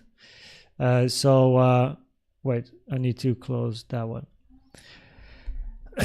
And yeah, covering the fees, I don't know, what was it, like 10% or something, or yeah, 15%, I don't know exactly. No. B channel, this guy. B channel is slapping the 10 gifts already just because 10K is coming up, no? It looks kind of 5 wavy down there. Yeah, I don't mind going down, you know, after a wave C. This is why we are patient and manage things well. B channel. Thanks, man. That's the only thing I can say thanks on the live. You know, this guy. I think this is the first time there's a 10 gifter. Perse channel, sir, thank you very much for your support, but especially to the community over here now. 10K is coming up with the subs. You're already coming in with 10 gifts. Board Nerd, Yannis Abels, Dat Hartman San, Boogie, Adrian Triplet, Psychedelic Astronaut, Joaquin Rivera, Jackson Flower, Kanashimi, and Ernest of Gaia. Better thank first of all B channel because he's so kind to do 10 gifts here. Secondly, send me an email, koenztrading@outlook.com, and in that email, give me your YouTube username, Discord username, and your Telegram username so that I can bump you up to the silver membership where you at least get something, you know. Yeah, and that's like all the updates that I do in between content and yeah, sharing my thoughts. So B channel, thanks, man. Like that's 12 now today. That's crazy. Cheers, dude. Yeah, press the wrong button. Press the wrong button. Thanks, man. Crazy. What a guy.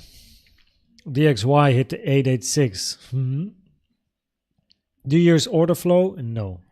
How did you find your entry? I spoke about my positions earlier and also the entries, but this entry specifically was because the probabilities for a double zigzag WXY were severely reduced because we hit the 0.7 fib from the high to the low, which was my entry with the potential for a big swing.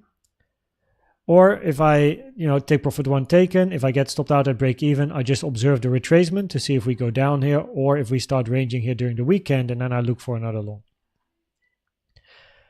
Yeah, B channel, thanks, dude. This guy. Alpha Vision, welcome. Good to have you here. It's been a while. since I've seen you in the live stream. You were commenting the past few days again, which was fun to see as well. But welcome, man. Good to have you here. What are your confirmations of a finished second wave? Probably not going to finish it before the weekend ends, really, or at least see a breakout if we do get a wave 2.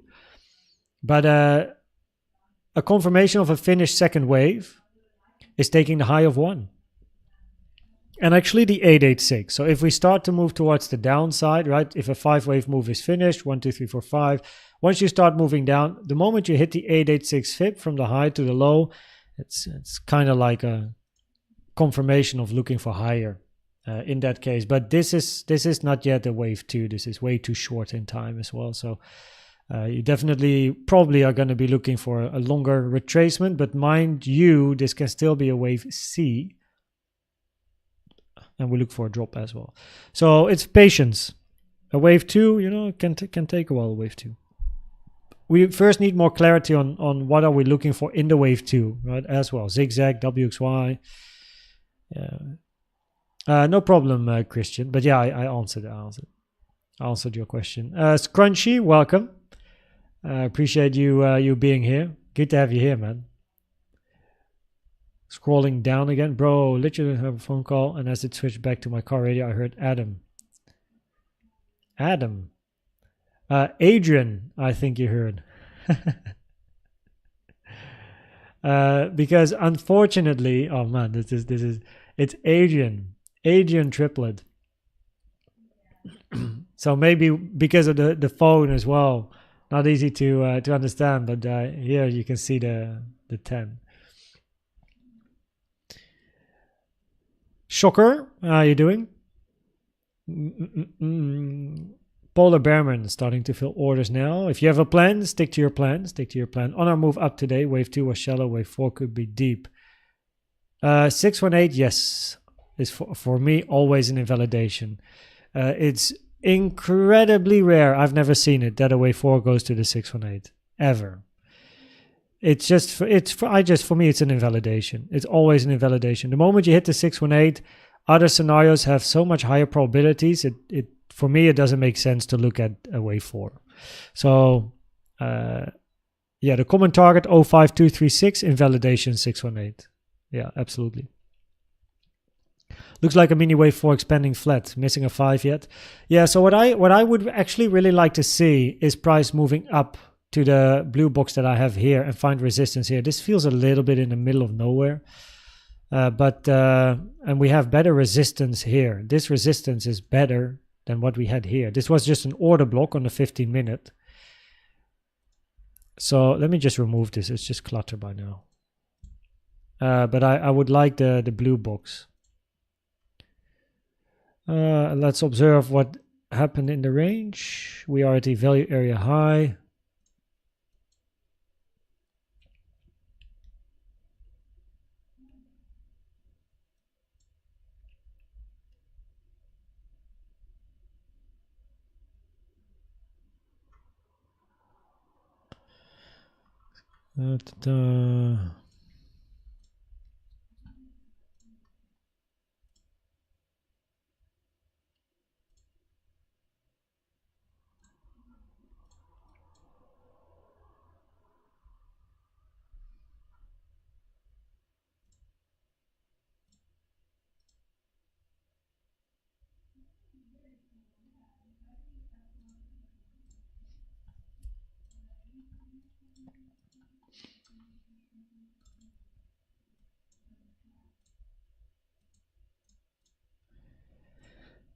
Okay, let's wait and see.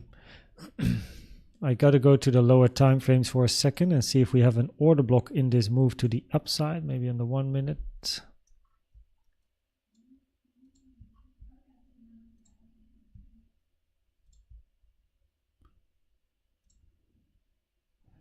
So these little ones on the 3 minutes, they're not visible, but these are important for support for a wave 4 though. So like then you're talking about, you want to see the red candle, right? The red candle. That's an additional support area. But yeah, I usually don't really hang around on the 1 minute. So go back to the 15. and just observe what happens locally. The 382 is touched, which is a target for wave 4.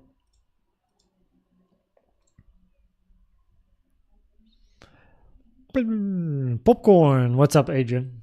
Welcome back. Or you were still here, but yeah, I like popcorn. What's up, Bitcoin Forever? How you doing?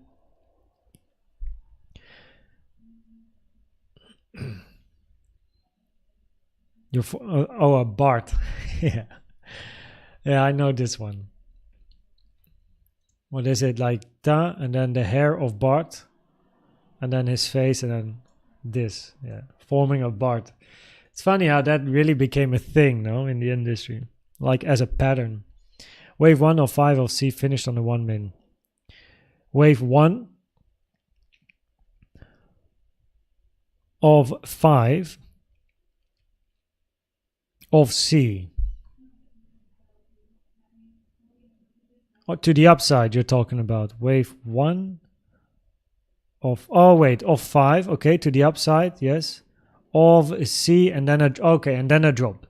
Okay, so you're trading towards the upside for a drop after. I see what you mean. Bitcoin dominance. I don't actually know the status of Bitcoin dominance. I never really look at it. I also no, not that one. I don't use it at all with regards to my trading. But yeah, I mean, it's just going up. Hitting resistance. Bit of resistance there.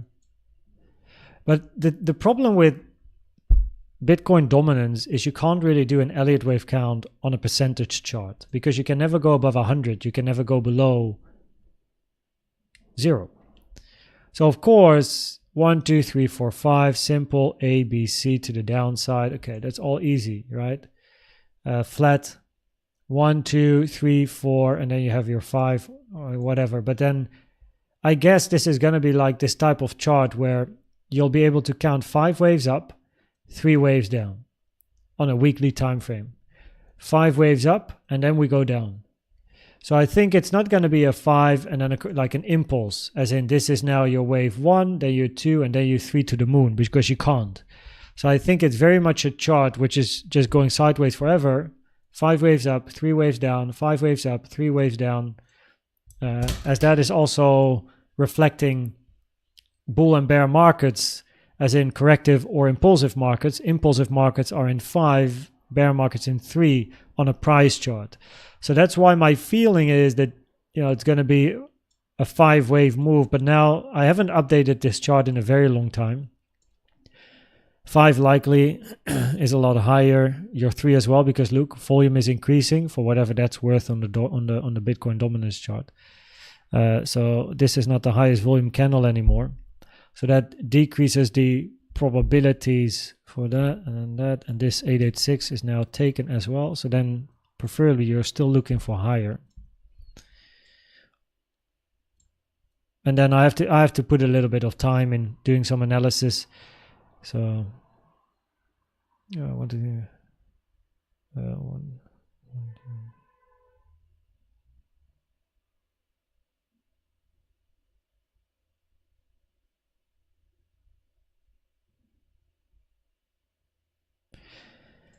So yeah, we'll see. But it's yeah, that's the problem with the percentage chart. No, it's probably gonna be 5 up, 3 down, forever, pretty much.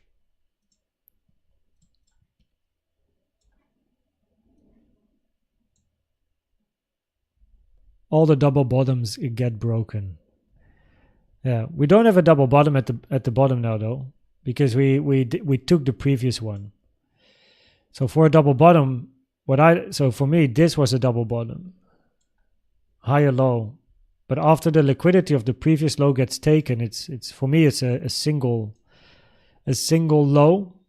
Doesn't mean we can't go down if indeed you're going to move in a 1, 2, 3, 4, 5 retracement and you're looking for an impulse. The moment we start to get a corrective structure, that is the moment where bullish scenarios become become interesting. So the corrective move down or impulsive move down, that's going to decide the local probabilities. I got broken too. How rare is it to see wave 2 retrace less than the 382? I mean, it is so the 382 is already an uncommon target, so anything less is rare. And only in a very impulsive structural market would you see a wave 2 not hit the 382. It's very uncommon for a wave 2 to do it. So the 382 is common for a B and then a C after, but it's just rare for a wave 2, yeah. Even though we have a couple of them on the weekly chart. Wick down to get the low-hanging fruit, run to 68,500. Oh, you mean this one here? Oh, wait. Okay, no, take the low again. I see what you mean, yeah. Mark, to 10K subs celebrate live stream or don't look. Yeah, Mark is teasing everyone. I don't know. Where are we now? I don't know how many subs we have, to be honest. 9,896. So wow, we're almost at 9.9. That's crazy. Pretty crazy. Everything went so fast. The channel started 20th of February last year. And I was gone all of March this year. So I didn't upload anything. Else we probably would have been there already. So yeah, it's absolutely nuts. Thanks everyone. It's also just, it's a lot of fun engaging with everyone. Starting from the low. Oh wait, love from Pakistan. What's up, Motivation with Rumi? Welcome, good to have you here. Love from the Netherlands. The western side of Europe. Starting from the low, it's 1, 2, 3, 4 flat and 5 ending diagonal, 50-minute time frame. I mean, the ending diagonal is still very much a question mark. You first have to move to the upside, which you can still do as a normal impulse as well, right? If this is your 4 in a flat and you move up, you can either have a normal impulse, right? 1, 2, 3, 4, 5, finish, or a diagonal. A diagonal would take more time though. So, well, yeah. How to deal with dynamic Elliott Wave count. I mean, being a beginner doesn't allow someone to have a fixed plan. That's true. I think what would be very useful is HZ. Were you here at the end of my analysis? Because I explained the Elliott Wave trades I've taken in the past 4 days and why I entered. And stuff. So a scenario is never set. There's never a this is it, right? You always have probabilities and invalidations. I'm going to show you one of them again because this is a good example. So this one here, right? The number one. I was potentially looking for a deeper move, for a bigger move to the downside instead of like this, right? Dynamic. You never know what the market is going to give you as long as your direction is correct. Some trades will be a 1 to 3, some are 1 to 1, some are 1 to 20, right? So especially with Elliott Waves, you can reach that. So I had that before I went on holiday, which is crazy. But after entering, it's management, so things can change. Instead of this being a 1, 2, and a bigger 3 to the downside, yeah, right? We had volume increasing. Look at the low. We had volume increasing, so I was like, okay, right? Potential 3 to the downside. But then we started to halt here and not see strong continuation. Bullish CVD, bit of a grind up with some more little bullish CVD as well. And I'm like, yeah, okay. First TP1 was already taken, by the way. And that is where, okay, I had a plan, but I'm not seeing what I want to see. So let me TP. Let me TP again. Let me put my stop in profit, right? So you're changing the plan. here with this setup, that's another one actually where the plan changed. I was like, I want to enter because I'm looking for a zigzag. Preferably, I was looking for a 5, 3, 5, a bigger zigzag. So 1, 2, 3, 4, 5. So also here, I was actually looking for a wave 3. But I saw price halting and ranging. So I took a take profit 1, stop break even, because in an impulse, you don't want to see overlap between a 1 and a 4. So I was like, I don't want to see price go here. That invalidates my plan. Stop break even, take profit taken. That's it. We didn't get the continuation. Okay, no problem. But then instead of price moving down, right, we started to grind up, hit the 886 from this high to that low, bullish CVD on the grind up. I was like, okay, interesting, double zigzag potential then, WXY, that's what I'm looking for. But I didn't actually expected such a deep retracement. So I took my take profit 1, nice, stop loss break even, okay, gut wick, no problem, happens. And now with what I am doing here, is a double zigzag WXY to the downside was invalidated. That was my entry. The moment price was around here, the 0.7 fib from the high to the low was touched, really lowers probabilities for a WXY. So I was interesting. Stop below here, that's the invalidation, no greed, potentially the end of the corrective wave C on the daily, right, on the 4-hour time frame, and we move up. So this could become a swing trade, but I don't know. This could be a very long one, but it can also end here and then we move down. But that's why I like to take profit. So my first take profit was in this range because I had a resistance area here, right? It's a small one, but it still covers the fees plus a little bit of profit because I like that. Also for psychology, right? My stop is now at break even, by the way. I'm just chilling now and I just wait, because if I'm looking for an impulse 1, 2, 3, 4, 5, I would really like price to go here, then observe the reaction. And you know, based on the retracement, yeah, I probably keep my stop break even, because if I get stopped, I know that if price shows signs of strength, I'm gonna just enter somewhere later, put the stop below potential 2 and look for price to move up anyway. So yeah, it's dynamic. It is managing. If I go to the 1 hour to show you, so these are quite short trades, right? Oh, makes me think. Another one. So price was moving here, right? And we were looking for potential ABC. I don't know exactly what we had the bigger flat. What was it? WX, Y, for then an ABC, right? That was one of the scenarios where we were looking for price to move up. So I entered a short here as we lost support with increasing volume. Stop loss was somewhere here. But then as price started ranging, as I always wait for a range to form, I didn't see impulsivity. I didn't see price willing to move to the upside. So I was like, okay, I'll just hold on. And we dumped again. And then we invalidated the scenario for an expanding flat WXY with an ABC and Y for a double zigzag, because we moved below this low. Right? And then that is where I started to take some profits. So yeah, I started with potential ABC, I can trade the C and then we'll see. But instead we moved down so much, we actually hit the 886 from the low to the high with the wick here. So I was like, okay, you know, observe the range, no strength, I'm going to look for lower. So it's dynamic. It's always continuously observing what, for me, the ranges give me as well. So then we have here, I didn't enter in the low here.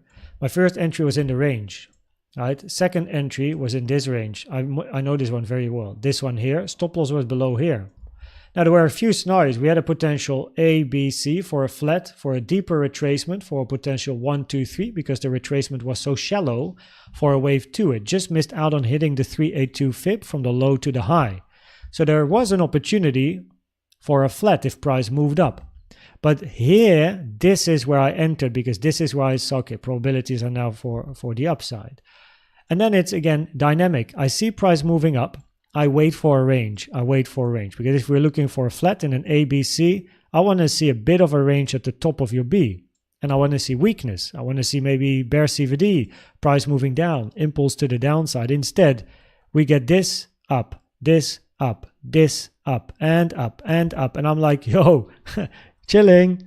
Yeah. So you can have an idea. And it's no problem if an idea becomes invalidated or if this chart is changing. What is most important is that you are on the right side, right? First of all, and then you manage your trade well. And sometimes, just like what we had here, those type of trades can go absolutely bonkers, right? Because then you're just managing.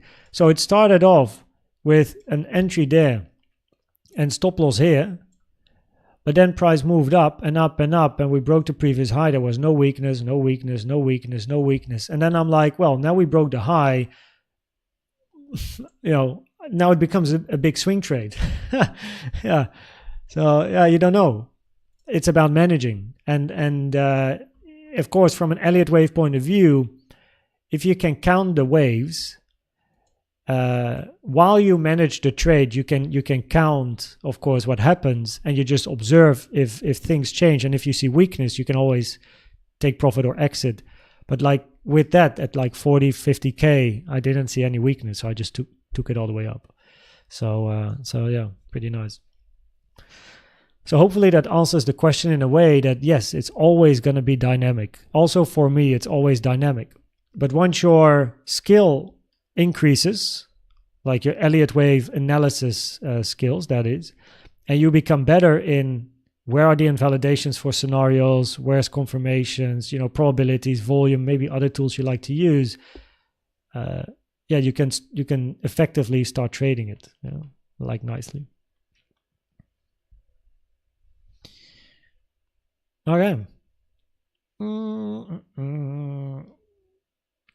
If it breaks the 0.618, if it would break, so first of all, if you hit the 618 now, then we're looking for a finished 5-wave structure. And then we're looking at a correction or an impulse down, which depends on the retracement. So if we hit the 618 here, a wave 4 is invalidated. 1, 2, 3, 4, 5. We don't want to see that hit. Instead, we are then looking for this to be the high of the impulse in a wave C or a wave 1. And then we observe either the potential range we get, which would be more bullish, corrective structure. If you get an impulsive structure to the downside, we're going to look for lows. That's pretty much like what, and we have nice resistance up here. That would be nice to hit. Florian Cot, welcome. What's up, Florian? I'm going to move to the south of France this year, by the way. So, bonjour. I have to work on my French, though, gotta be honest. But yeah, nice to have you here. Brother, it's important. How can we talk? Motivation with Rummy. You can always send me a DM on Discord or Telegram, or by the preferred option is actually always email, because it just makes it easy for me because there's a lot going on. So email is koenztrading@outlook.com. Wave 1 of C started at 61.800. Wave 1 of C.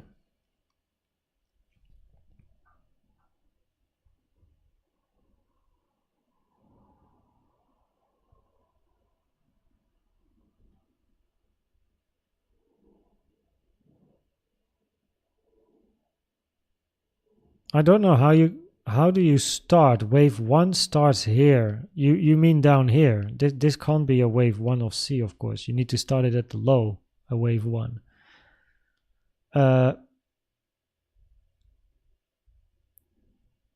65, 180. 63, 100.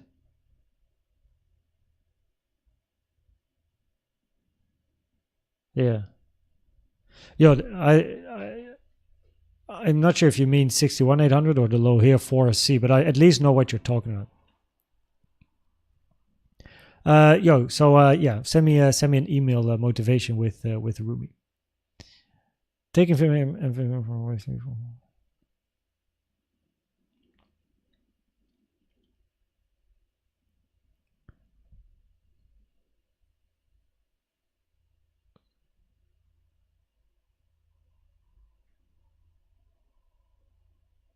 Oh, you're talking about the flat here for potential A, B, C. Yes, that is. I really have to think about what time frames are people talking about? But of course you say M15, so I'm like, locally, yeah, okay, I get it. Yes, that is a target for a Z.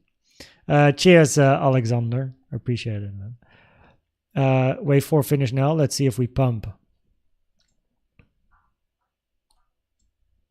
With this move down, CVD just tanked, man.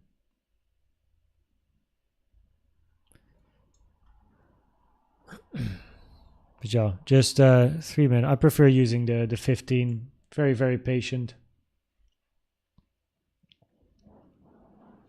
Product of me. How are you doing? Welcome. Crystal clear. Welcome. How are you doing? I've been busy with live and haven't been able to catch a live stream since you were left on holiday for your wedding. Happy to be back learning and working on my psychology. Welcome back. Sometimes we're just busy, busy with life. Has to happen, but good to have you here again, man. It's been a while. Of course, it's nice to see everyone coming back. I was gone for a month, so arguably, I didn't see people for a long time, but yeah, since I'm back, happy to be live streaming every day again. So good to have you here. Working on your psychology. Make sure to check out that. Where is it? I have it here.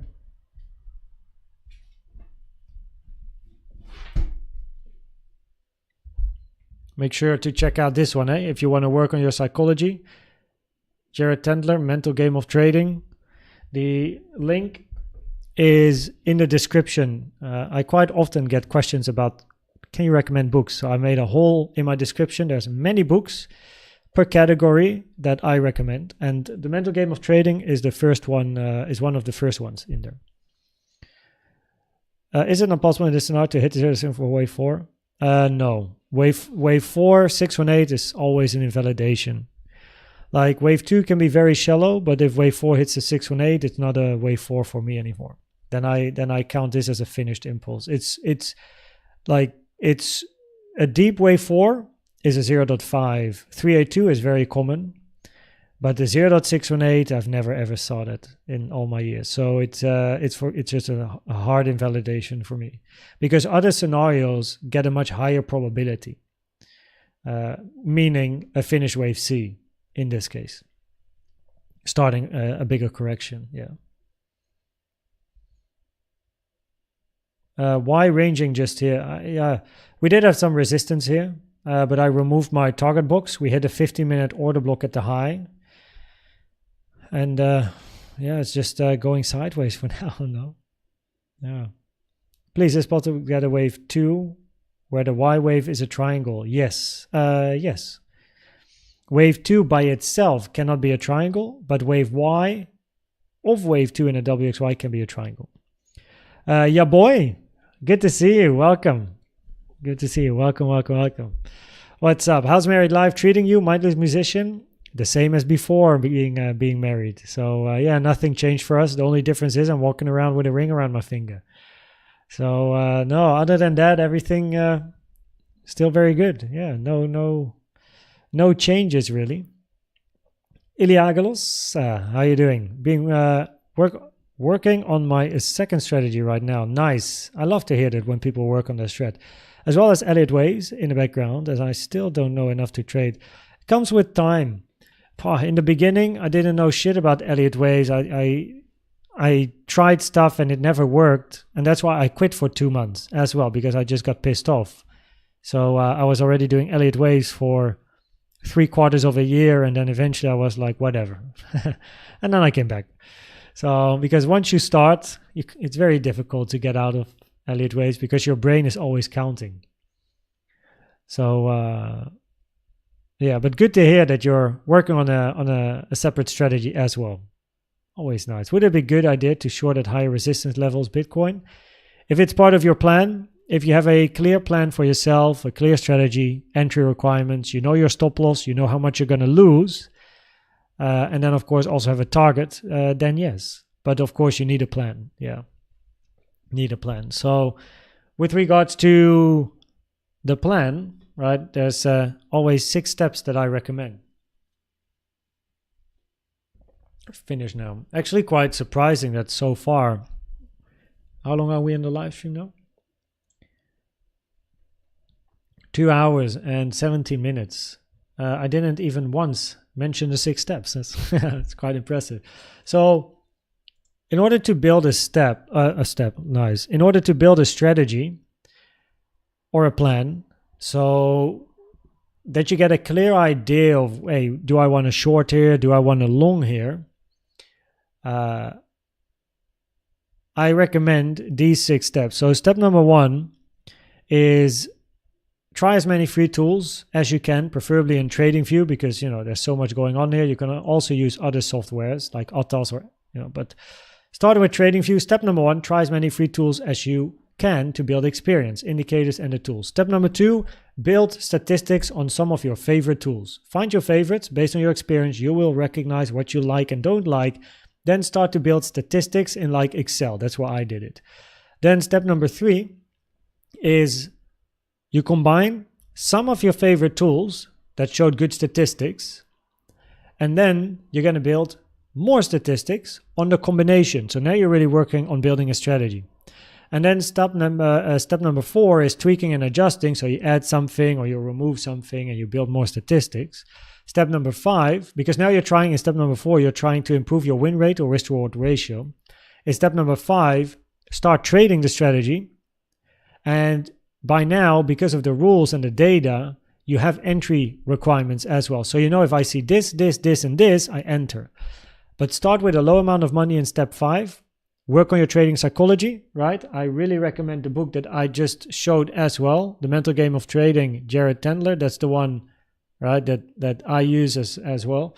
Trading in the Zone is absolutely nothing compared to this. I think this one is so much better. I mean, I put them both in the description, but I recommend this one. So check it out in the description if you want to. But this one is really good, and it shows you a step-by-step plan to work on your trading psychology, while Trading in the Zone only says this is how you should do it, pretty much. Much better. And then step 6 is you increase your portfolio size, right? Only money you can lose. You increase it slowly so you get used to the bigger losses, because getting used to bigger wins is easy. Follow the 6 steps, build the data, and you have a very good chance of becoming a consistently profitable trader. Tracking statistics, it does take time. It's not the most fun thing to do, but it will give you a lot of fun once you have a strategy that works and you trade it and you profit from it. So then it's worth it. Bettina, what's the maximum target for Y in a... Do you mean a WXY or a WZY? Because a WZY is probably WXY. So for a wave Y, that would be the 1.618. Preferably not breaking. That 1.618 is already less common. Yeah. Nice one, product of me. Yeah, it's such a good book, man. I read it twice, then made a summary, and then I started doing the exercises that are in the book, The Mental Game of Trading. It helps massively. Yeah, absolutely. I think ideally we move down now so we can get a more sustainable move after the halving. It's going to be an interesting weekend, isn't it? Probably an interesting evening as well. Yeah. So it's quite a sharp move to the upside, right? Very quick. That speed has definitely slowed down with the range that we have here. So yeah. Andrew B, that's true. You did not. Abdul, I have a bad feeling about someone here who wants to talk to you. I think they will ask for your help. Yeah, so first of all, of course, no problem. I'm very safe with all that stuff. And if I think something is scammy, the ban button and everything is 2 clicks away. So I'm very easy with those type of things, yeah. Build your own trading book. I have been asked to make an Elliott Wave book, not like just by a viewer in DMs, like, but yeah, maybe one day. Mort Fustang, nice one. Welcome, good to have you here, man. You drive a Ford Mustang maybe yourself as well. 1 min double bottom break coming. Polar Bearman, do you count, are you an Elliott Wave counter on the, oh, here, wait, everyone. This is how quick it can go. Bum. Bum. See ya, motherfucker. Okay. 1 minute, a double bottom break coming. You count Elliott waves on the 1 minute? Polar Bearman as well? Or it's just other way of trading? Maybe one day, exactly. Maybe one day. Oksana, sorry, missed it. If low is in and we are done with wave 1, what are the targets for wave 2? If you so with this scenario, right? If you are done with the impulse, you take a fib from the low to the high of your 1, and then you put on the targets for 2, and your common target area is the 0.5 to the 786, which is 62.5k to 60.8k. Uncommon for wave 2 is the 382, 63.2k, and the 886, you don't want to hit the 886. So that would be your area of interest.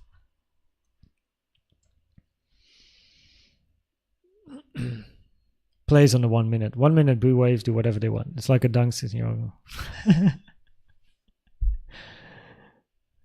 I see. 1 minute. It's almost like talking to John as well, from Australia. John also counts on very, very low time frames. He loves the low time frames. But yeah. Yo, Bash, how you doing? All the way from Uitenhage inside. Oh, South Africa. Hey. Welcome. Good to have you here. I married a South African last month from Cape Town after 6 years of dating. I met her in 2018 and we got married. Cape Town, that's where she's from. Yeah, so I'm visiting South Africa every year, sometimes even twice a year. Yeah, welcome, good to have you here, man. Where are you from in South Africa? Like most people are like Joburg or Cape Town, but maybe you're like Durban, Port Elizabeth, Knysna, or whatever, some other place, maybe one that I don't know, Veldrift. Oh wait, of course, Uitenhage. Why do I even ask where you're from? You're from Uitenhage, okay. Lol. We had the 382 fib. Can hit the 05. I mean, we always can. It's just that the target area for your wave 4 is here. Yeah.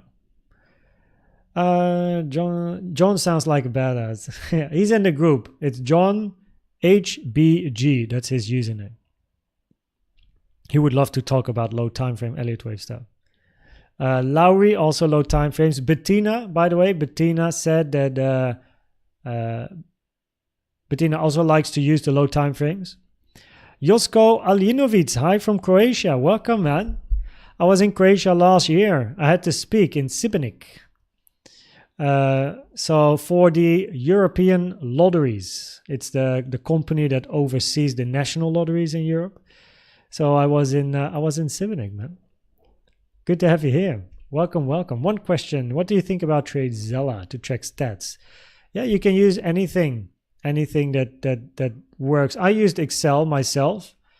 And it also depends on what platform you use, because I believe with TradeZella you can only use MT4, MT5, C Trader and those type of things, but not, you can't put in your Bing X platform data or something.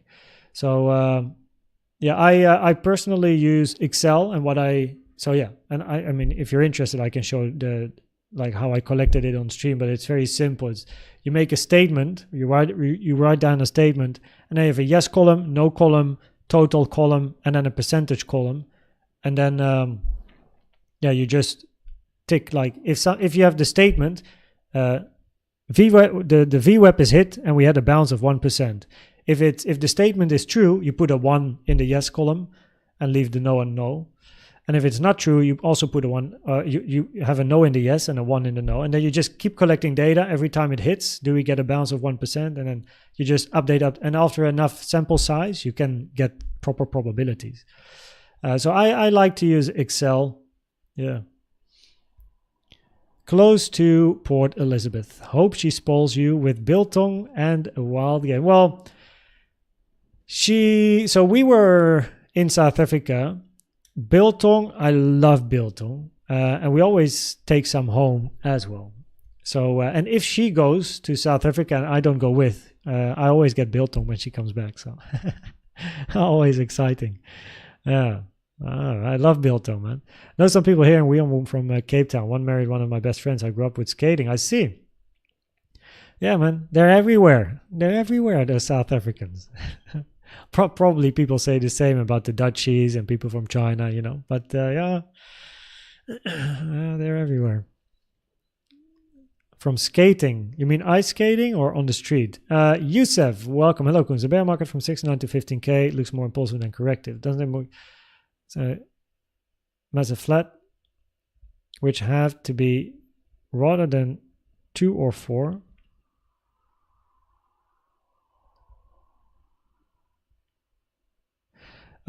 So I count it as a WXYXZ. I mean, people can count it as a flat as well, but yeah, in a bearish scenario, you can count it as a WXYXZ. Some people maybe like a flat, but by all means, the low in the end is 15. Yeah, so it looks sharp, but if you're gonna measure the move in detail, you will quickly see that. For like compared to an impulse, right? The measurements of the WXYXZ are actually not that nice. If you would look for an impulse down, it would look better for 3-wave structures everywhere, which is what I have log chart here. So this is in detail. Of course, I can go to lower time frames in more detail, but yeah. So.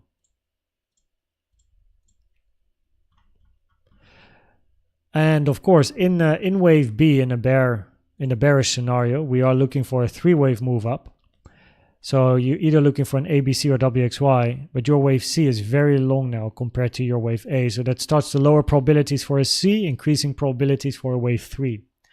Because you also pass the 1.618, taken from the low to the high to the low, which is it is a target for C, but now you passed it. So the moment you really pass it and you're going to extend it, it's definitely where wave 3 starts to get higher probabilities.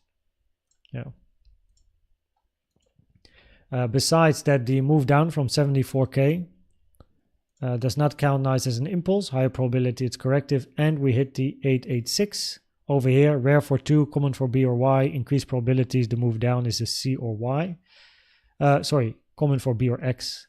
So increased probabilities the move down is a C or Y, and then move back up sometime at a later stage.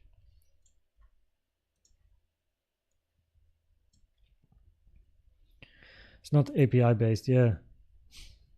Yeah, I don't know the back end and stuff, but yeah, I just know you can't use it with Bing X or something.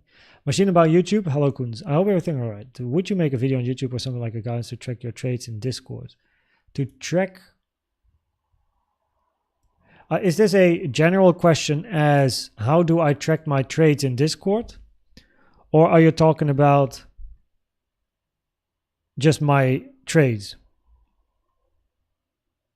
A guidance to track your trades in yes. It was an either or. What's important? Oh, so you mean why I enter? It's, yeah, that's always different, but that's also in a way personal, as some people like to cheers, Jeroen. 1 second. Some people like to use CVD, others RSI, others MACD, money flow indicator, price action, gaps, ICT, you know. So what I use for entries can be very different compared to what other people do. Now what I trade or what I do is also posted in Diamond, but Diamond is most important for trading, for strategy development, and like either your own strategy or my day trading strat, which is not Elliott Waves, which people can use if they want to. And of course, I also share like what I do, but that is not what Diamond is about. I can easily get that out of Diamond and just do that differently. Because Diamond is very much about strategy development, improving as a trader. And in Discord, there's, at the moment, no way other than in Diamond to track what I do myself. like when I enter or that sort of stuff.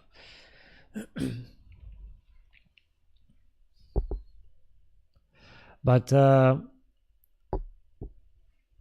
yeah, maybe like soon I can open that up and show people what I do, so that hopefully they learn how one can trade Elliott waves effectively.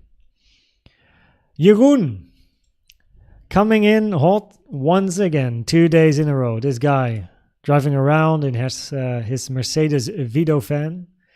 I don't know if he drives around today as well, but he has exams next week. He's a student and works DHL, driving around in the car and gifting memberships while he's at it. You're going, cheers, man. Thanks.